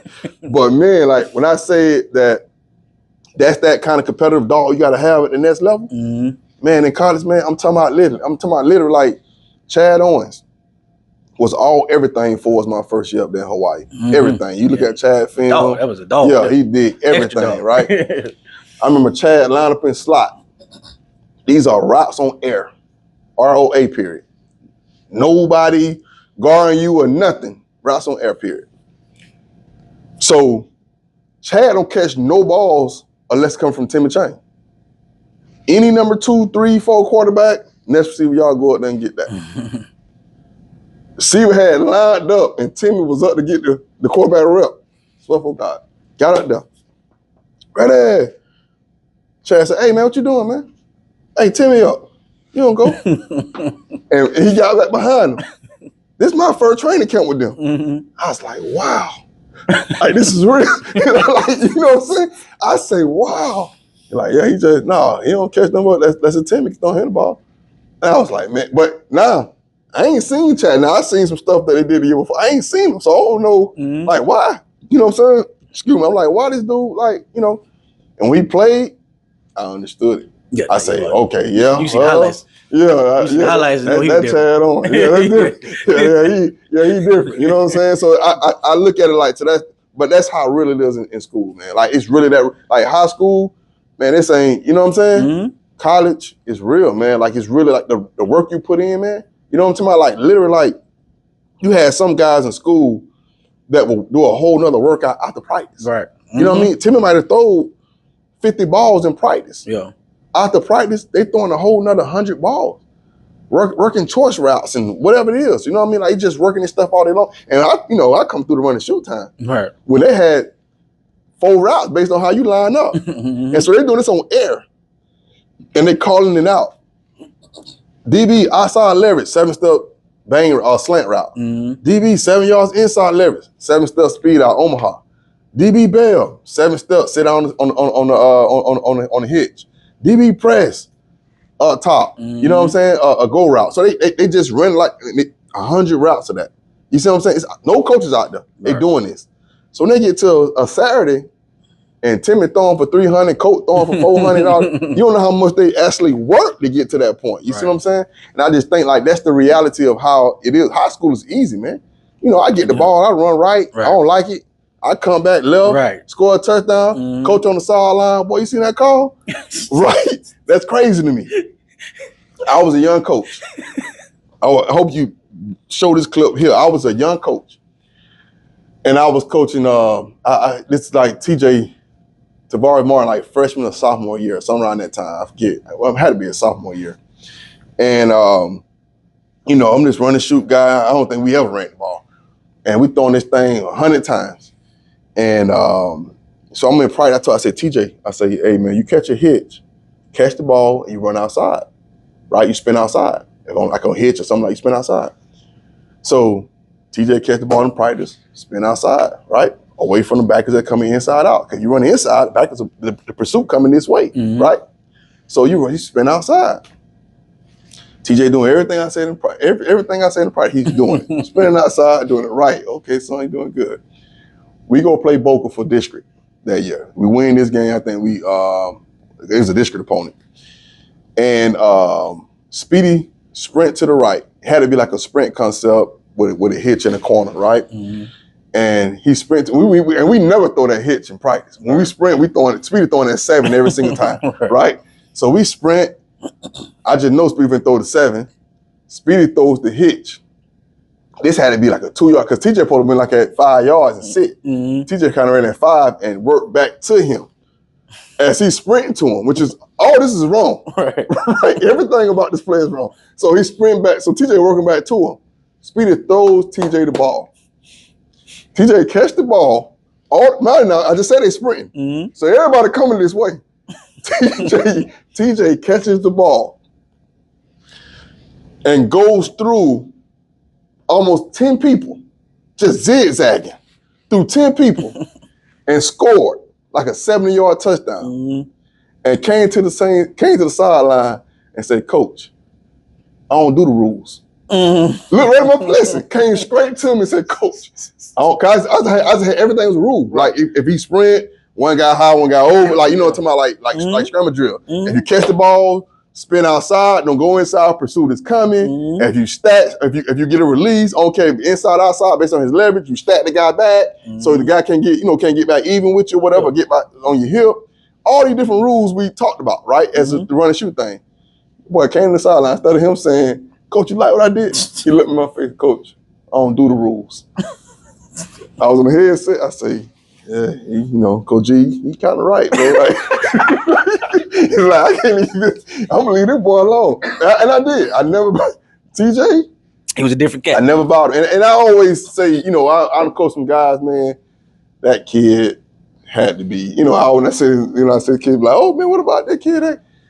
TJ is the best thing I ever seen, man. TJ is the best thing. I done had Raven them. I had, I've been around Travis them and Dent and all these guys. Rook, Snyder. TJ is the realest thing, man. He just, man, that dude, man, he was different, man. That dude, man, he used to do some stuff, bro. It was different, bro. And I said this, man. I remember saying to school, I like, man, I just never been. I was a young coach at the time, but the point of me telling that story, what I was saying was that that's when I had reality back then as a young coach. Yeah. Man, it don't matter what I call, man. When you got a guy, man, listen, man, that ain't me. That's that kid. When you got that, you know what I mean? That's so I had to, before that time, you score a touchdown, I would turn around and look at the coach. Well, I'm calling this thing today, baby. I would say that to him. After that, man, this thing don't matter what I said to me. Hey, man, when in doubt, man, throw that thing to T, man. Let T go get that thing. Listen, man, when you got Adrian Peterson at running back, you like a genius when you call zone. Come on, man. Inside zone, you like, gee, you call zone. I'm a dog on the call sheet today. You know what I mean? I'm copping fire with other coaches. Boy, I got this dog out here. You know what I mean? Man, listen, man, you crazy. Listen, I knew then. But they call don't mean, this call sheet don't mean nothing, man. You know what I'm saying? When you have them dogs like that, it don't mean nothing. Jimmy's and Joe's matter. You know what I'm saying? Like, it just, you need guys to execute plays. That's just what it is. I mean, the best coach, you can't do nothing without, you know what I'm saying? They rather hang Shannon Dawson the year before. Last year, they were talking about even take the Giant job as an OC. Right. Because he had Cam Ward. It's just that different, man. When you get a high school guy like that, man, and you get the high school level, I'm saying with TJ, he the best I've seen, but it's some time with Travis Homer, man. Travis was doing some things, man. It was like, man, it ain't matter what Doug was saying. Hey, listen, man. A toss is a genius play when you had a guy like that. Listen, you like a genius. They found a way to get a 9-man box. I thought it was impossible. Man, you count the people, man, they got 9 in the box. Here go Doug. Hey, we finna run inside zone. Trav, make it work. You know what I'm saying? And that's what he did. He made it work. But we knew then. So it's certain guys, man, you just like, man, that ain't what it is, man. We had Nato at tackle. You know what I Just mean? moving around, following Man, him. we could run toss with Nato. Everything. He gotta crack the end. Nato gonna reach the end. All that. We run screen out there. He made everything look beautiful, man. But you got him like that, you got him, man. And you gotta just take advantage of when you do have them. But it's nothing to do with calls, man. I can get who people think the best coach is right now and put him in a school and you be like, oh man. Bill Belichick went 4-12 his last it year. look crazy. You know. So that go at my point again. It ain't the building. It ain't the coach that getting you offers, man. It's you. It ain't. It's the player. Because the minute those players change, like I'm talking about even back then, John Lennon when I had Tavares Martin and Speedy and Jerry Jones. Back then, y'all was a respectable team at the time. You know what I'm saying? Respectable. Like you ain't think about it. No, man. You talking about some dogs. Him, you had Larry Dunning, you had Jerry Jones, you had Canute Moore. Canute, that's the other one. Yeah, Canute Moore. You had Lou. You had number 5, the quarterback. He was nice. Speedy. Man. You had TJ. You had Kane. You had Quentin, when I just told about Quentin Smith, you had all them boys, you had Big DD. I mean, you had some boys, man. Like, I just think how old them kids was at. It was a lot of kids at John Allen then, man. Village, you remember Village Academy a couple years ago? Man. Village Academy, when they had Larry Brim, and Devontae Robinson. Like that, this Village had them too. Man, listen, they'll go play a 6-8. I think it was 6 at the time. It was 7. We played them kickoff classic, right? That's when y'all had the big fight with Miami team, right? Yeah. I think y'all probably felt them like. We played kickoff class. We played Village Academy, and then we had Bam. Yeah. And to me, Bam real. You just like you say TJ was your favorite. Bam my favorite. Bam, I get it. You know what I'm saying? You had Angelo Jean Louise and all them guys. Yeah. Bam, he was doing stuff different. Right. You know what I'm saying? Maybe I took a liking to him because he was my height, but he. Get back to my story, but he trained. Like I used to pick him up to go train. Like you just me and him. You're talking about 5 days a week in the summer. Just go train. But when I see him on Fridays, he was doing something different. Yeah. When I seen nigga rush for 200 yards, didn't get a pick, 90 yards to the crib. Bam was different. I seen they came from a 20-yard deep from safety against Seminole Ridge. Hit Gary Holmes back. Bam. Listen, Bam, true story. Bam, we played y'all one year at John Allen. Cause we had played y'all in 7-7 that summer or something like that. Mm-hmm. Beat y'all in 7-07. We played y'all in that season. Bam probably went about 200. Bam crazy, different. Bam came out of the game. Coach Marlon, Coach Trent, my brother lied. Coach Trent, I told y'all that 7-7 don't mean that. Listen. He might have scored about 6-7, and we knew all he snapped. We knew. We said, man, we gotta stop Bam. Bam made sure he can't come over there and say, I told y'all that 7-7 ain't gonna mean that. And he went off, man. He went off. But like you said, like certain kids, man. We talking we playing Village. That's my point. We was playing Village, and we finna kill them. We already knew we was finna, man. We already know we finna get. I know they got Larry over there, and they got the Brim was different, man. Nigga there, he was different. I mean, and luckily we had Bam that game. Look how big he was too, though, at quarterback. He was thick. My God. Luckily we had Bam that game. Now we beat him like it was like 45 to 30 something, but like every time we score, they scoring. Bam would take 160 yard. Larry been throwing that bit up. I mean, we just come. Golly, we can't stop this nigga like bro. Like and y'all were loaded then. We were loaded that year. We were like 3 teams in the county. We were loaded that year. Palm Beach Central and Seminole Ridge. And they were just. I remember sound like that. We cannot stop this cat. Like what going on? But when you got dogs, a Village Academy is a different program at that time, man. You know and they might have had about 35 on the team. That's about it. But 25 dogs. Yeah, 25 dogs, man. It was different. That's why I say that building, man. Like this is all about the building, man. And I mean, it's not about the building. It's about players that walk into the building. And and having that different mindset to make the play. Because it's some good athletic kids, but who just ain't football players. Because I don't even think Village got a football team. No, they had no. I think after Larry them, it was pretty much done. Yeah, that's crazy. Remember, Atlanta was down during that time. Yeah. And then, you know what I'm saying? You had American Heritage there, it was up. Yeah, American Heritage there. It was up. It was crazy back then, man. It was, oh my God, man. Football landscape back then. It was different. Yeah, I remember Atlantic did had a kid, Brisley. It was a dog, little H kid. Oh, yeah. He was much older, though. He was like 19. He was older. Yeah, he was older. Yeah, I mean, he ended up going like the Rucker somewhere. Yeah, something like that. Yeah. You just, man. It was a different landscape back then, man. Trey Mason at Park Vista. Trey Mason was, man, look, bro, I seen him go over 260 on it. Trey Mason at Park Vista was crazy. I mean, that nigga, it was different. It was crazy. It's some guys, man. It was some guys. Different. You know what I mean? But guys stayed here, bro. It wasn't a lot of movement. So you knew, like, Trey Mason that's Park Vista for all them years. when we Palm Beach Central and Park Vista, that was a rivalry at the time. Yeah. You know what I'm saying? Like we ain't like Park Vista, Right. like, but because of Trey Mason. Right. And y'all had y'all kids. And we had Angelo was a dog. You just throw it up to him, you know what I'm saying? And we had Casey McDermott, you know what I'm saying? We had Tommy McDonald. Yeah. Like we had guys, you know what I'm saying? EJ Sardinia. Yeah. The Terry kid with Miami. You got Gabe Terry, I mean, you know what I'm saying? Like, we just was that, we was, you know what I'm saying? We were like that, whatever. But even then we couldn't get past the damn second round. We got to the second. We couldn't, like it was much harder back then too though. I promise you. You know what I mean? I think it was harder. Like you had Similar Ridge was a stick at the time. Right. We kept losing to them. And then they would lose like round 3. They would lose round 3. Or we would lose second round of cards when they had Tommy Monday.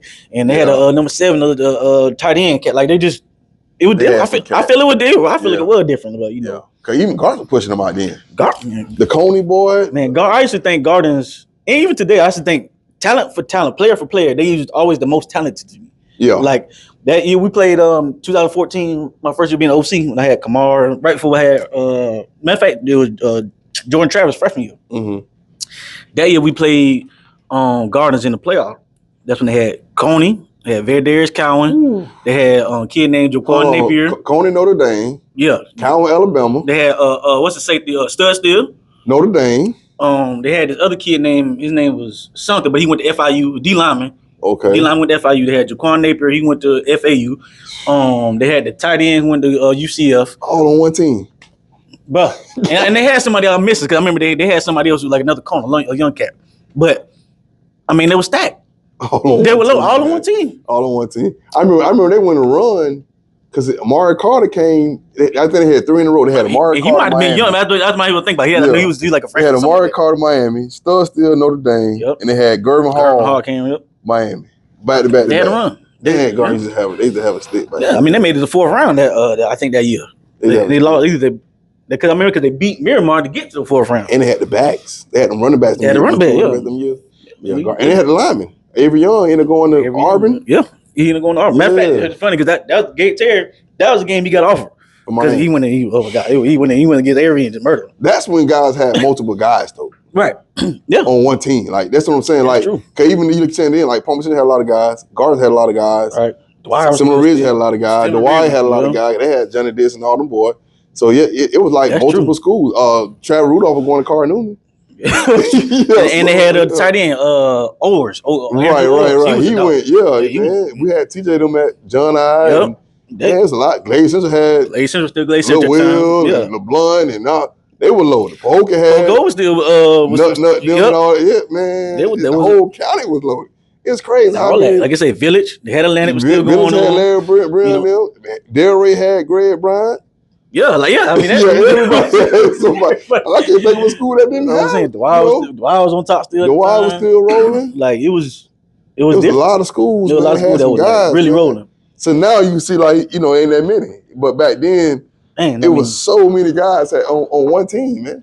But also, I think all the new schools that they put into play too, though. And we have guys leaving to go the county. Guy one leaving the county. You know what I'm saying? Like this day and age. TJ would have left John Allen. Right, there you go. St. Thomas. But Bam would have went to Miami Central. You know what I'm saying? Like, leaving now. And then you put schools right by each other. Like you just added Garcia right in the zone of San Luis, Park Vista, and Palm Beach Central, whatever. So like all those guys like right there. You know what I'm saying? Even us, we can walk to different schools around here. Right. You see what I'm saying? So I think when you put all the schools in, you kind of dilute the talent. But back then you have a lot of schools. You know what I'm saying? So I think just. Like I said, guys weren't, even the guys who, it wasn't just a bunch of transferring within the county. Like, you know what I'm saying? You wasn't going to, Glaze Central to Poker. Yeah, you want that didn't happen. You know what I'm saying? That didn't want to happen. No, it's certain schools you want to transfer into. We would just Palm Beach Central wasn't going to Wellington. Right, you weren't doing that. Vista wasn't going to Palm Beach Central. Right. They wasn't. Amar Richardson. Which one's the first one? Him, Amar. I forgot about him. I forgot about him. Yeah. Amar was different. He was going crazy. 20 touchdowns. He had 20 touchdowns one year. He was different, man. He had like 20 touchdowns, like 8 picks. So once it had him, I forgot about him. So everybody has somebody. Yeah, everybody has a dog. Different, man. Yeah. I don't think kids even know too much about him. Like Amar was, because he had that 1 year in Miami. You know what I mean? Like you hear certain names in the county, but Amar, they don't ever come out like that. Amar was like, he was different, bro. He was around that time with TJ them. Yeah, he was crazy, man. Like the stuff he was doing, hurling people. Because before he even like blew up, I remember like looking at his sophomore film and thinking like, what? Like, bro, Like, who was this like kid? who What is is this the cat? guy? Like Yeah, doing like, yeah. who, like who Like, the hell? Wellington don't get kids Right, like that. like this nigga doing different. I don't know, and I always think about. I was like, man, where does kid come from? Because he's staying Wellington. He from Wellington. Yeah, that was WCFL crazy. kid. That was crazy. He was just to me, going man, crazy, him, snapping at the time. Like the brother's okay, dog, but Amar Richardson, though. Amar was just different. I mean, like I say, that 1 year in Miami, had he not got hurt? Oh my God! Yeah. You know what I'm saying? I think he in the league the right stuff now. he was doing in high school, man. One of the coaches got to kind of tell me, but I think I remember talking to a school back then. I was telling like, have y'all seen this? I remember telling the school like, y'all know a kid Amar Richardson? I said, Wellington, did y'all look at him? Right. Because I'm telling you, that's how good he was, man. He was just, he was one of them guys, and he might have been up there if I would have said, but all kind of kids I coach, I say TJ, but watching, he was watching him. Yeah, he was just a different kind. Yeah, man. He had a different mentality. Yeah, like I didn't see too many like him, bro. Like you had some that you seen that kind of was amazing, and in big games they did it. Like Lil Will in big games, you seen it. Johnny Dis. Oh my God, the state run. Oh my God, him and Ezra and Clint. Oh my God, but I want to say that I love Ezra. I love little Ezra. Yeah, Big guy like little small guy. He was nice. But I think they had like a 4 games where you go to state, whatever. Yeah. That run in playoff that year, probably one of the best runs I've seen about one player. Like he snapped, like he's put the wire on his back. As a receiver. You know what I mean? Oh my God, like the stuff he was doing, man. Like that year, like man, he had a hell of a run, man. So and Chad Rudolph was another one that was doing special stuff at Carl Newman. He was doing different. Yeah, he was another guy that was different. He was like on that Mard level, but I do put Mard up the little man. Yeah, he was. I mean, now when you just go straight talent, I mean, during that time he was probably like the best at that time. But like, I think he was, the guy. I played against TJ too, so they were neck and neck. I say that. Between Richardson or Richardson and like TJ, like as far as just the best of the best, you know what I'm saying? I think them was neck and neck. The kid we had, Angelo Jean Luis, he was just a pure athlete. Yeah, he was just good at everything, you know what I'm saying? But he wasn't a great football player. Right, he was just bit faster and stronger than everybody, and he could jump higher than everybody. You know what I'm saying? That make it work. Yeah, you know what I'm saying? But definitely, Amar Richardson. He was doing like guys I seen over the years. TJ, like Johnny Dixon, that was crazy. I thought Gary Holmes. Not Gary. What's the running back that came after Gary? Silas Spearman. That one. Yeah, he was. That one, number 2. And he was a hammer. He hit you too, man. Bro, yeah. Listen, when we played him second round, We saw how big he had got from 1 year to the next. We was talking about that for a minute. Like, hold on, we didn't think had doing something. He went from. But I know because I know they was a real weight room team. It was with Dick. You know what I'm saying? When they had Dick and all them. We used to be like, hell. But that's too fast. But he went from. I'm talking about when he hit people. It was different. Yeah, he did. He was bringing the funk to people. He was. Yeah, I remember him. I promise you. I promise. We played them in the second round 3 times. This knows after 3 times. It was like 3rd and like 20. 3 times we had 3rd and 20. Handed they ain't not a toss, not a fake, nothing. They just handed that bit to him. Look. One of them, you know what I'm saying? Right. Counters or whatever was gone. Taking that bit to the house. And then he go to receiver, that little wing spot, catch the ball. Taking it to the house. Yeah, he was different, dog. And then, I got to put him in too. You got to put Tremaine McCullough. Oh yeah, I forgot about him. You know, he was probably the fastest. That speed was different. Tremaine McCullough. That speed was different. Boy, these kids don't know about nothing. Listen, boy, Tremaine McCullough like that. I'm talking about Tyreek Hill type speed. In that 1 year. You talking about Tyreek Hill type speed, like that kind of speed. Like this ain't no exaggeration. I'm talking about Tyreek Hill type speed, bro. I'm talking about stop on a dime, and they had little Jimmy. Jimmy was different. Yeah, Jimmy was different. Jimmy was like a real football player. Like he just had the instinct. Special teams. He just had instinct. Corner, like, he knew where to be at. He did it all, and it was there. Yeah, he did it all to make the play. Well, man, Tremaine McCullough though, man. That was talking about speed. Oh. I forgot about I'm telling you, listen, sometimes you get locked in, you forget, because remember, y'all know about Jawad Blue. I don't know if I remember him. At West Boca, played linebacker at West Boca. Back. Oh, Jawad Blue. I think he ended up going to Miami somewhere. He did go to Miami. I forgot about him. Jawad Blue. Jawad Blue was different. Like, there's some cats. I forgot about him. Chris Dunkley at the time. Chris Dunkley was out a of dog. Pahokee. It was somebody. And when he went to Pahokee, he was dog at Roll. I was saying, that's where I remember from. He was at Roll Ball. We got Pahokee. Then he went to Pahokee. Crazy. You know what I'm saying? You had Gene. You had Nukeech Richardson. Yeah, they just was stacked over there. Yeah, it was loaded, right? You point at somebody with your coach eyes. Why I say these kids don't be understanding, like, what they come by behind, like what they coming behind. The county was different at the time. It was so many. The county was everybody had somebody. Everybody had somebody, man. So it definitely was different. But also y'all understand too, the Treasure Coast push wasn't like that at the time. So you didn't have that. Well, you didn't have families moving up. Like only Treasure Coast. You know what I'm saying? When they had the linebacker and they had the linebacker in the corner went to Florida State. Was it Jeff Luck? Jeff Luck, the big Jeff one. Luck, yeah, Jeff Luck, and they had the corner. I forgot the other name, but they had the corner and Jeff Luck both went to Florida State. But you didn't have like the whole it wasn't people Westwood, moving up there and all that. Yeah. So now like a lot of people moving up there. Yeah, there wasn't that. Yeah, but man, it, like I said, the county back then, man. So it's hard to say.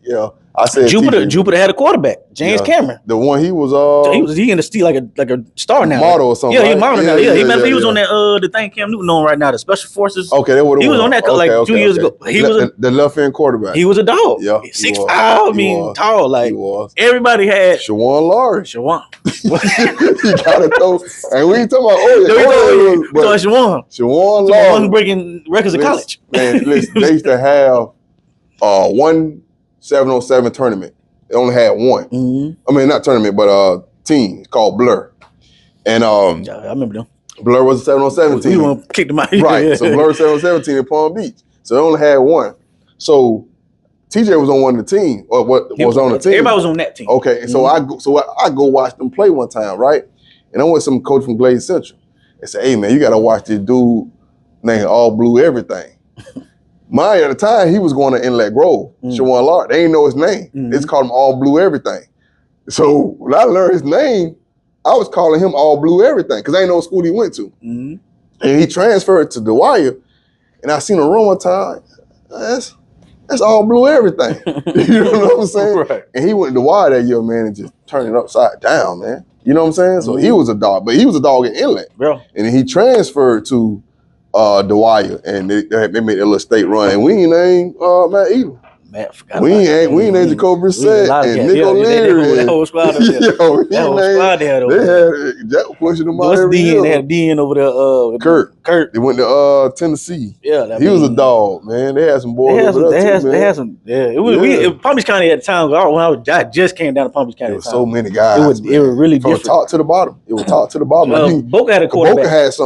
Boca had some guys too. Cause Key Byers was taking the team over and all that. Right? Yeah. I mean, he got fired some guys down there. Yeah, they got fired from pushes him. He pushed the kid on the sideline. He old school. Coach. You can't do that. Put your hands on people. Yeah, but they had a quarterback that was a dog at the time. Pope might have had some, right? Pope John Paul.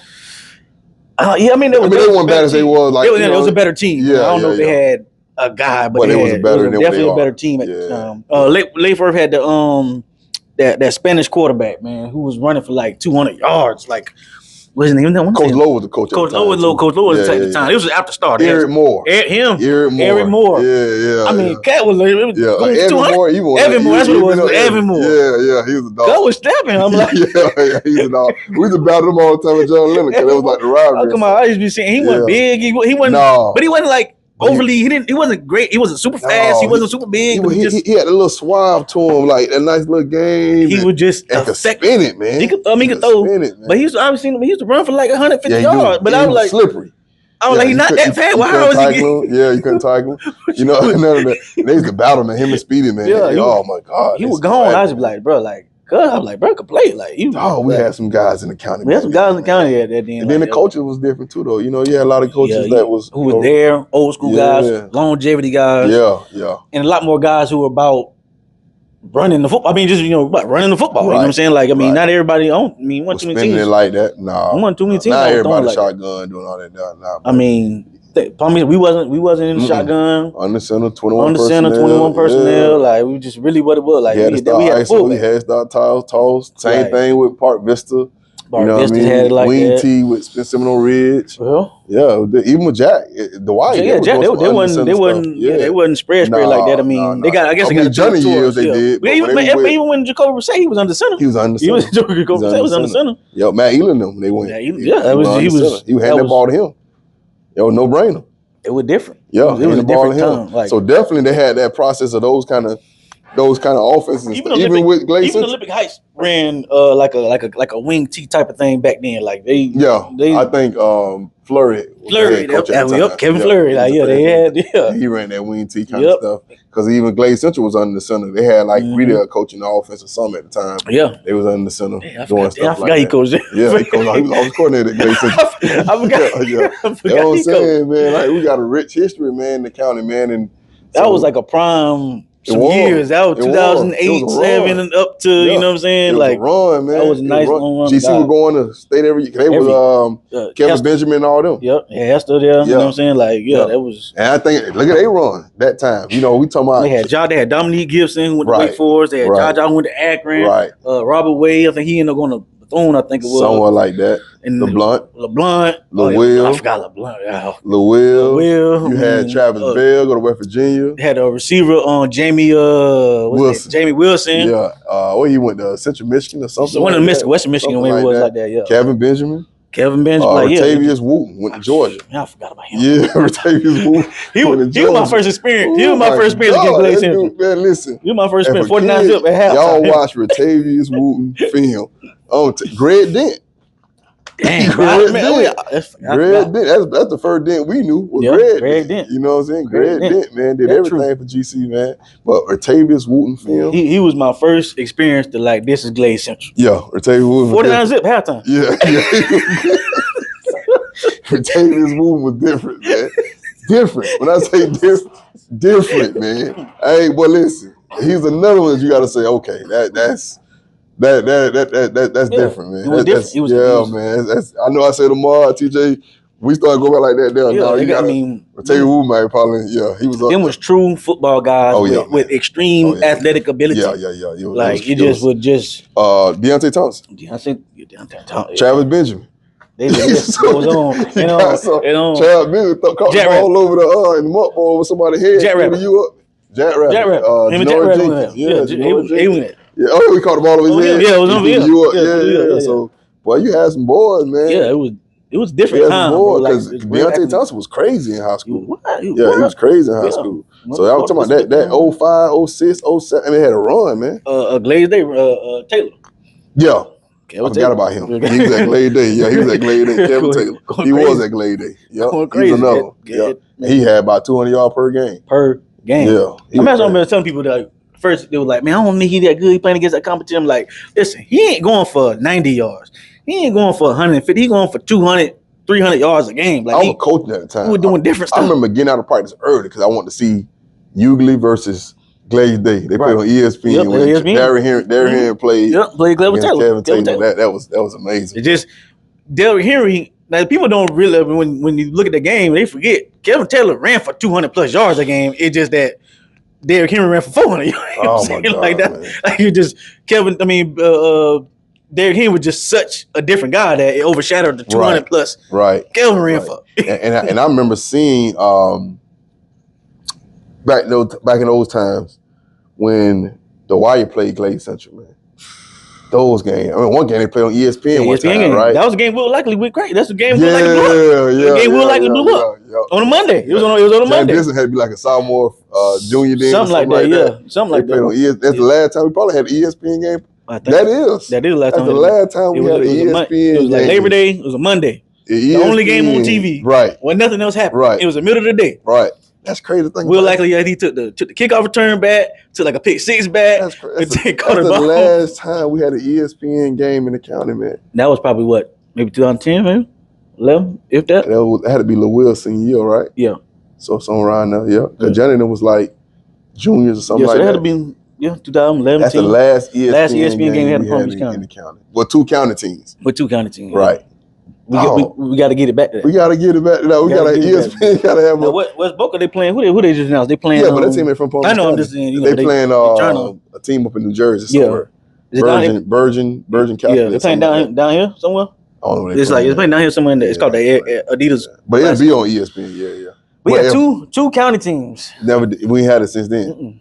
But the Wire. But they don't. But like who plays each other like that? Like Atlantic. Who was supposed to be? Supposed to be Atlantic and Newman, right? Until they got into their whole Twitter back. Yeah. I'm not saying that game would have been ESPN, but it'd have been a big time. We have to have them kind of games consistently. Right. And we had to have them kind of players to play like that. You know like what I'm this saying? year, if we had West Boca and probably Newman. Right now. I don't know if it be. I don't think it'd be ESPN worthy though. Oh yeah. I mean, Cause think about that game though. you're talking about West Boca this year and Newman this year, they played. Right, would it be ESPN worthy compared if Chance go over there? Compared to that Hawaii and GC game. If Chance go over there, yeah. Yeah. If Chance go over there, you know what I'm saying. Now, again, well, I don't know. I don't know. Snow. I think he wants to stay at quarterback. You know what I'm saying? So again, I don't know about nobody transferring. I'm just saying hypothetically, if a kid named Chance left one school and went to Carter Newman, it probably would be that game could be there. ESPN. You know what I'm saying? Yeah, but I know but that game. How many guys do we really have? Any guys who are just big name guys like that in the county aside from the running back at West Boca? Hugh Gillette, Newman. He got a lot of offers, but is he a big name? You think about national guy? I think what he's doing on the 7-7 circuit right now. Yeah, I think that. Yeah, he's kind of heard his killer. Even the linebacker who came from Benjamin who went to Newman. Yeah, he got a bunch of offers. His name was Adam. Yeah, I don't know him, but he ain't no big. He got every offer from every school. Because I don't know him. But he ain't a big name kid like that. You know what I'm saying? Like, and I don't know if Atlanta got a big kid right now. I think they got a lot of who got a big name kid like that. You know what I'm saying? Like, because the kid, the running back who transferred from Heritage last year to them, he was a big name guy.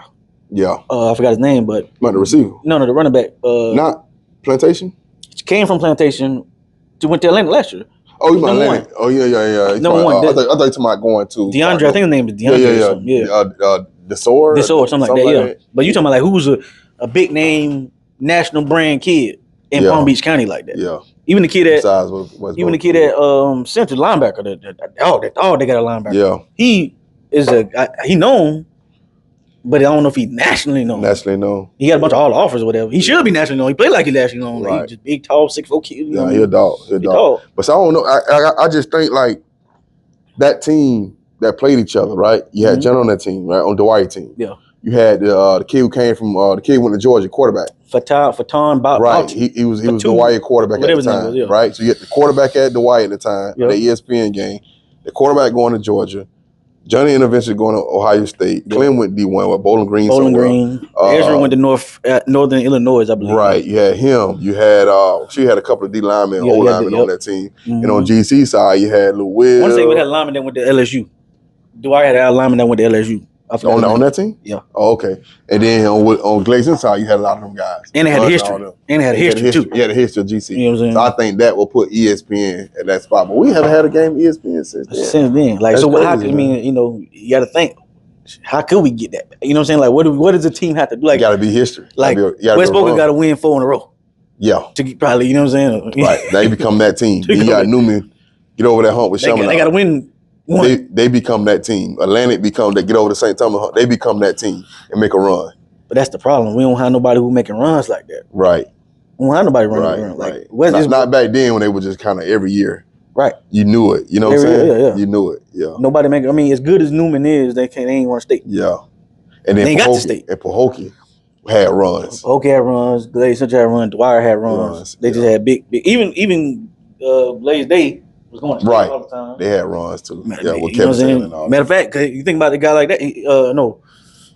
They lost to who? They lost to Duke Johnson at Miami Northern. Cause he went viral. He put the hood. They would have. They had 3 guys that stay out the game for suspension. Yeah. LeBlanc didn't play. That's right. Played. Yeah, right. Yeah, you know what I'm saying. Yeah. So that's I think a team got to make runs. Though. I think Dwight had a nice little run that particular time. Yeah. GC had a run from 90s to so they had a huge run, and then Boca had some runs. So I think that kind of got ESPN to say, let's go do the game. Like West Boca got to beat this New Jersey team, win state this year, and then win state again. But then we need another counter team to be like them. You need Newman, Carter Newman. Has made that same run. Or Atlantic. And I kind of get the concept because it's like you're treating West Boca almost like a private. Yeah. You see what I'm saying? Right. You treat them like a private. So you treat them like a private. Newman is a private. Right. So I think, like Atlantic, when they went with Oye, had they been able to go back again, maybe they probably had to keep it. You know what I'm saying? They probably could have been on that level. But they'd have to win, that win. Right. Because they got upset that very next year. That's why we ended up playing Western. Because that's right. The rest of us said them like first round. That's right. They was undefeated regular season that year. Yeah, that is true. They beat us. They beat us in the kickout class. Kickout class. Yeah. Right. And then they ended up losing round 1. We ended up playing Western round 2. So I think even then, they had a team coming back that year. They had like Fella and all them coming back. Yeah. So they had a team coming back that year. I mean, when I what I thought was made me not go back to Central when they didn't give you the job. You know what I'm saying? That to me, that was supposed to be the run. Oh, the run. That was supposed to be the run. Yeah, you know what I'm saying? I was like, come on, like. Oh, we would have started the run. That was supposed to be the run. Yeah. You know what I'm saying? We had, we lost that game against Deerfield, man. That was crushing. But even then we were like, all right, well, that's that year. But we was in the thing about it, our mind, we like, okay, next year we finna.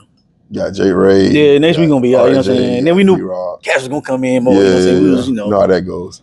So I do think that was that, and like now it's been stabilized since then, which is a good thing. It's been stabilized. No state, they ain't got the state. It's just been stabilized where it's at. I don't think it moved higher or lower. You know what I'm saying? Which is, I guess which is a good thing for the. Those are decent height, right? Because what Tino left for that, Little's kind of was there, and then KT now is there. You know what I mean? So it kind of stabilized itself, which is a good thing because it was coming from, after you guys had left. Yeah, I know. It had dropped. You know what I'm saying? I was the year it dropped. 2015. 2014 we went to the playoffs, and then 2014 I started Jordan. He was freshman. I mean, he was a sophomore. I had nothing but sophomores, and we won like 2 games that year. Right. Like and then the next year you was there. Like 2 games. 2 games. Yeah, like 2 games. If that was it 2 games. One or 2. The running back though. Anthony Wins. Yeah, Anthony Wins. Yeah, Anthony Wins. But I want to say 2 games. It was like 2. I know West Boca that year. I think we beat and Fort Pierce Central. I think or something like that. But it wasn't that many wins. It was like at least 1 or 2 wins, whatever it was. And I was like, man, like remember it's back to back. Now you remember Central being like you said, Casey Madera and all them. And then it dropped. We're like, man, this thing looking bad. Right. And then that year, for Norris Robertson year and Nick Atkins and all those guys. 17. And we was able to be decent and then came back the following year with King. We was able to kind of go all the way up to round 3. Round 3, the fourth they ever been. And then lost Deerfield. Right. And then Little came in and you know what I mean? And it stabilized itself. And then KT came in and it stabilized itself. So they have not got over that hump yet, which is that, get over that hump. But they got over, as a matter of fact, they went the 4th game 4 state. They went 4th round. They lost to Apopka. Like a couple of years ago, right? 3 years ago, maybe? Was it something like that? Ahmad Hastings them years, whatever. Yeah, they lost. So it kind of stabilized itself there, which is a good thing, stabilizing itself. That was supposed to be, that was supposed to be the start of their run. They would beat Apopka. Ride forward and he come back. Go back. You know what I'm saying? That was supposed to be the start of their run. They run right there. I think, was that KT first year? Maybe the second year? It had to be because they've been Ahmad Hastings them senior year. Yeah. So it had to be. And they had the other running back. I don't know where he went. Markel King, I think it came from Park Vista. Golly, that kid. He was good at Park Vista too, man. Woo, Lord, that kid was good. No, another one though. Dodge teams, man. Park Vista? Yeah. Who was the quarterback they had? That going to that purple school. I can't think of the name. Holy Cross. So this is after Trey Mason year. So this would have been 2015, 14, 13 area. That's when they had A.T. Perry, who was that receiver, who went to Wake Forest. And they had, his had DB too. What is it? I'm mad. I know because he played with us 707. Tall red kid. Yeah, the quarterback, he ended up playing DB at Holy Cross. Right. Snapped I can't remember his name. Snapped at the Holy Cross. I don't know why he made the NFL. He snapped at the Holy Cross. His name, all conference and all American area. Park Vista was tough back then. Yeah, but he was Oh, they had the other kid, Quad Martin. They had another Quad Martin. I remember him too. He was, you know what I'm saying? So in that area, that's all I knew. Yeah. It was right after Trey Mason. He's a quarterback too. He was a quarterback. Yeah.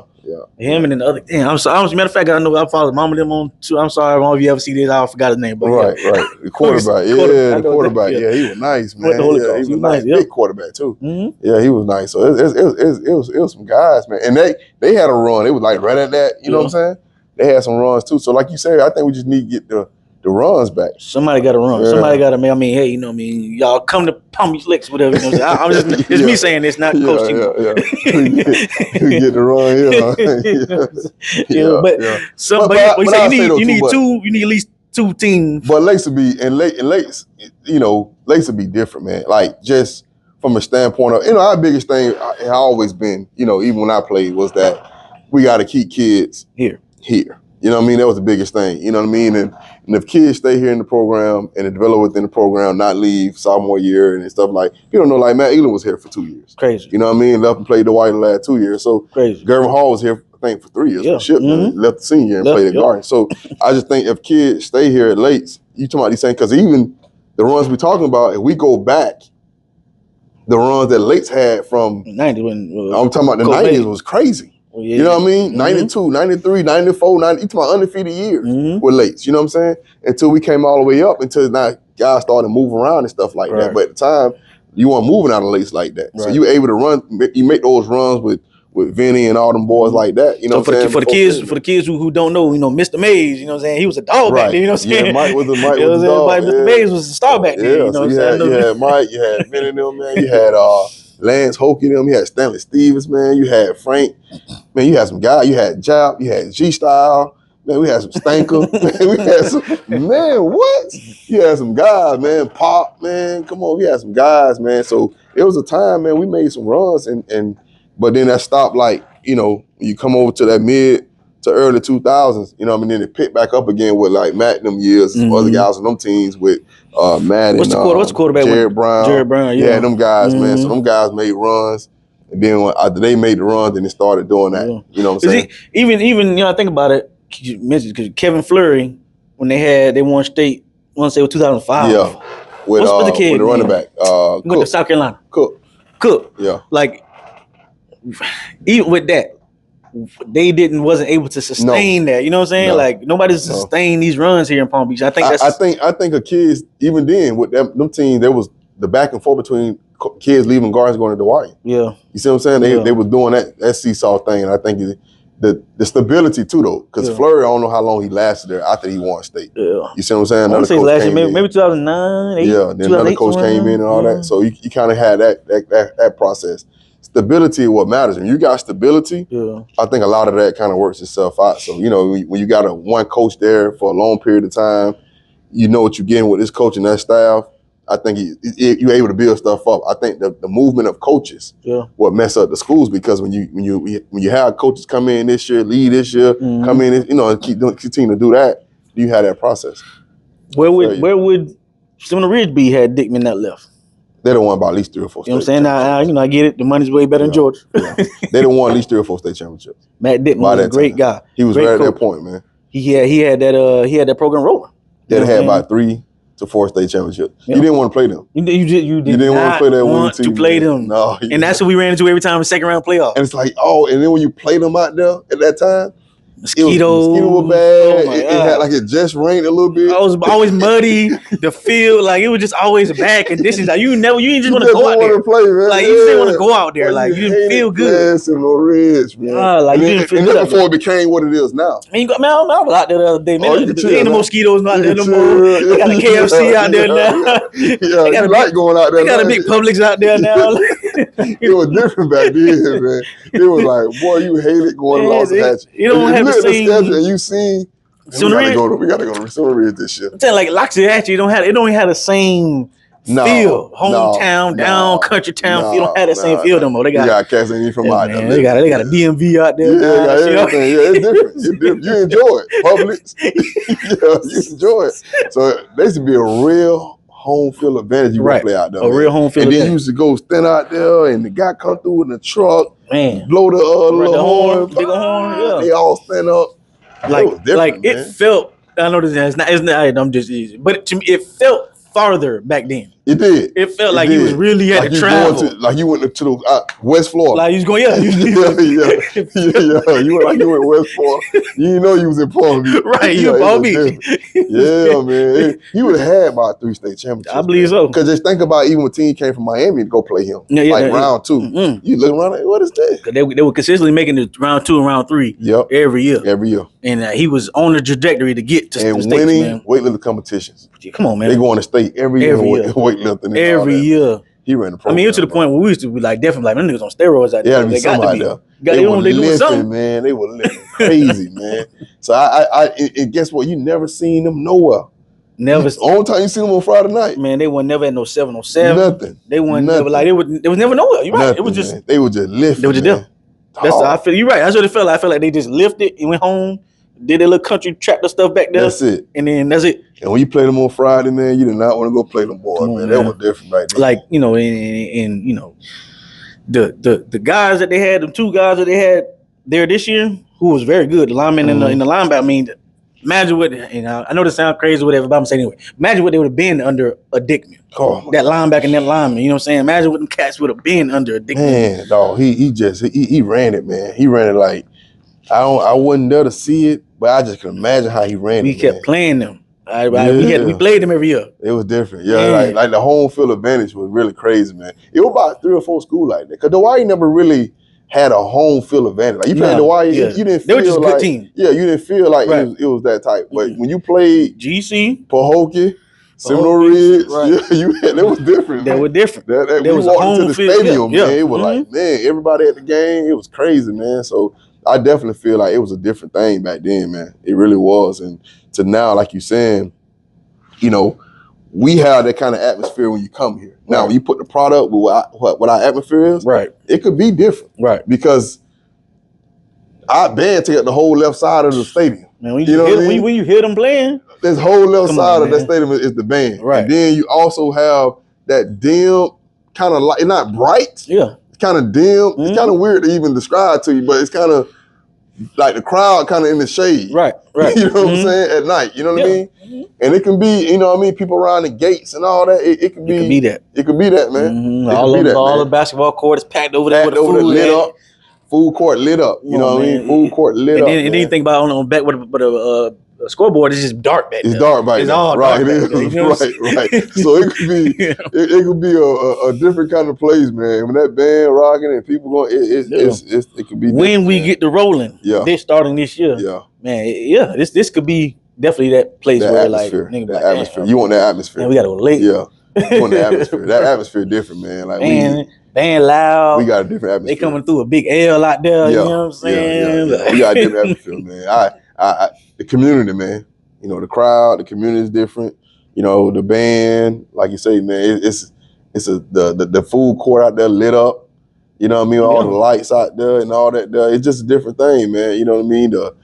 The military, jam packed. You know what I mean? Food time packed over there. Right. So it is, man.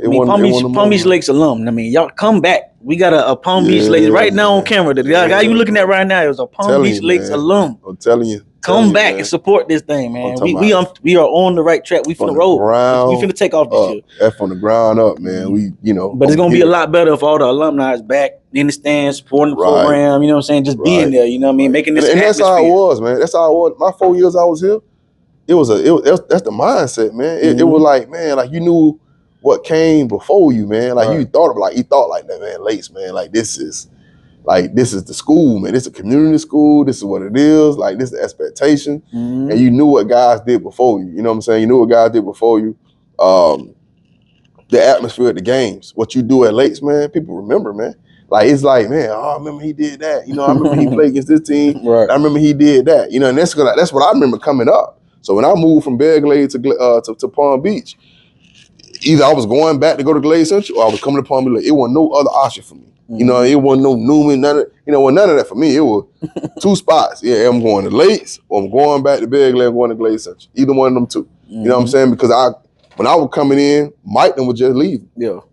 And before Mike them, it was Stanley Stevenson and all of them. Steve Allen and Lance and all them boys. So I knew all of them. And then when Mike them came, I knew all of Mike. Mike, Bit Run, and Vinny, and I knew all of them. So when I got to 9th grade, and I'm looking at Pop, and I'm looking at G-Style and Jimmy McFarland, and I'm looking at all these boys, you know what I'm saying? So I knew all of them. So I already knew right then, I said, hey, boy, I'm going to come in this thing. It's going to be my 4 years. You see what I'm saying? And that's how I thought about that thing. And like you said earlier, man, like, you know, done seen it all. Done seen it all here, man. Understand what it is. Understand what it shouldn't be. You know what I'm saying? Right. And I come behind some guys, you know what I'm saying? As coaches, you know what I'm saying? I come behind some guys as coaches, man. And I just think, like, you know what I'm saying, to get this thing kind of what it was, you know what I'm saying, in the 10 years of other coaches where they had it at, you know what I'm saying, some coaches that, you know, in the past. Yeah. So I just think about that, man. So Lakes, man, it really is. And you have a lot of people that went here, man. Yeah, there's a lot of people who went to Lakes. A lot of people. And there's a went lot to of Lakes, people, man. and again, I ain't no Lakes alumni, I ain't on cameras, y'all know what I look Right. like. But it's too many people who went to Lakes whose children don't go to Lakes. Right. Like, Right. The vibe different, man. You know, and the vibe different, man. Like, I done been to some schools, some campuses, man, and you know, kids coming, they say, man, like Lakes is different, man. Like the walk the halls, the dude, you know what I mean? Just to be around, have that atmosphere at Lakes, bro, it's completely different, man. You know, and I say that, man, and I'm not knocking no other high school and what they got going on in their traditions and stuff like that. But man, it ain't Lakes. Lakes gonna pay you for the world. You know what I'm saying? You can go do whatever you want to do in your life, bro. But Lakes is gonna pay you for all of that because of what you can do here on campus, man. And it's a great atmosphere, man. It's good when you go in the gym and basketball time. You see the old guys in the gym, the old alumni guys in the gym. Good when they outside on the court, outside on the field at some of our games and stuff like that. So yeah, you know, it's big time, man. Definitely is, man. All right, y'all, man. That is the show. Yes, sir. Yes, You know what sir. I'm I saying? appreciate y'all, man. Again, man, I'm Coach C. That is Coach Yes, sir. Tmo, man. Yes, Make sure sir. y'all Yes, sir. tune in. We're going to try to get this thing to y'all weekly, as close to Yes, weekly as sir. we can Yes, get sir. to, man. Yes, sir. We Got more definitely coming will, to you. man. All right, y'all. Yeah. All right. Yep.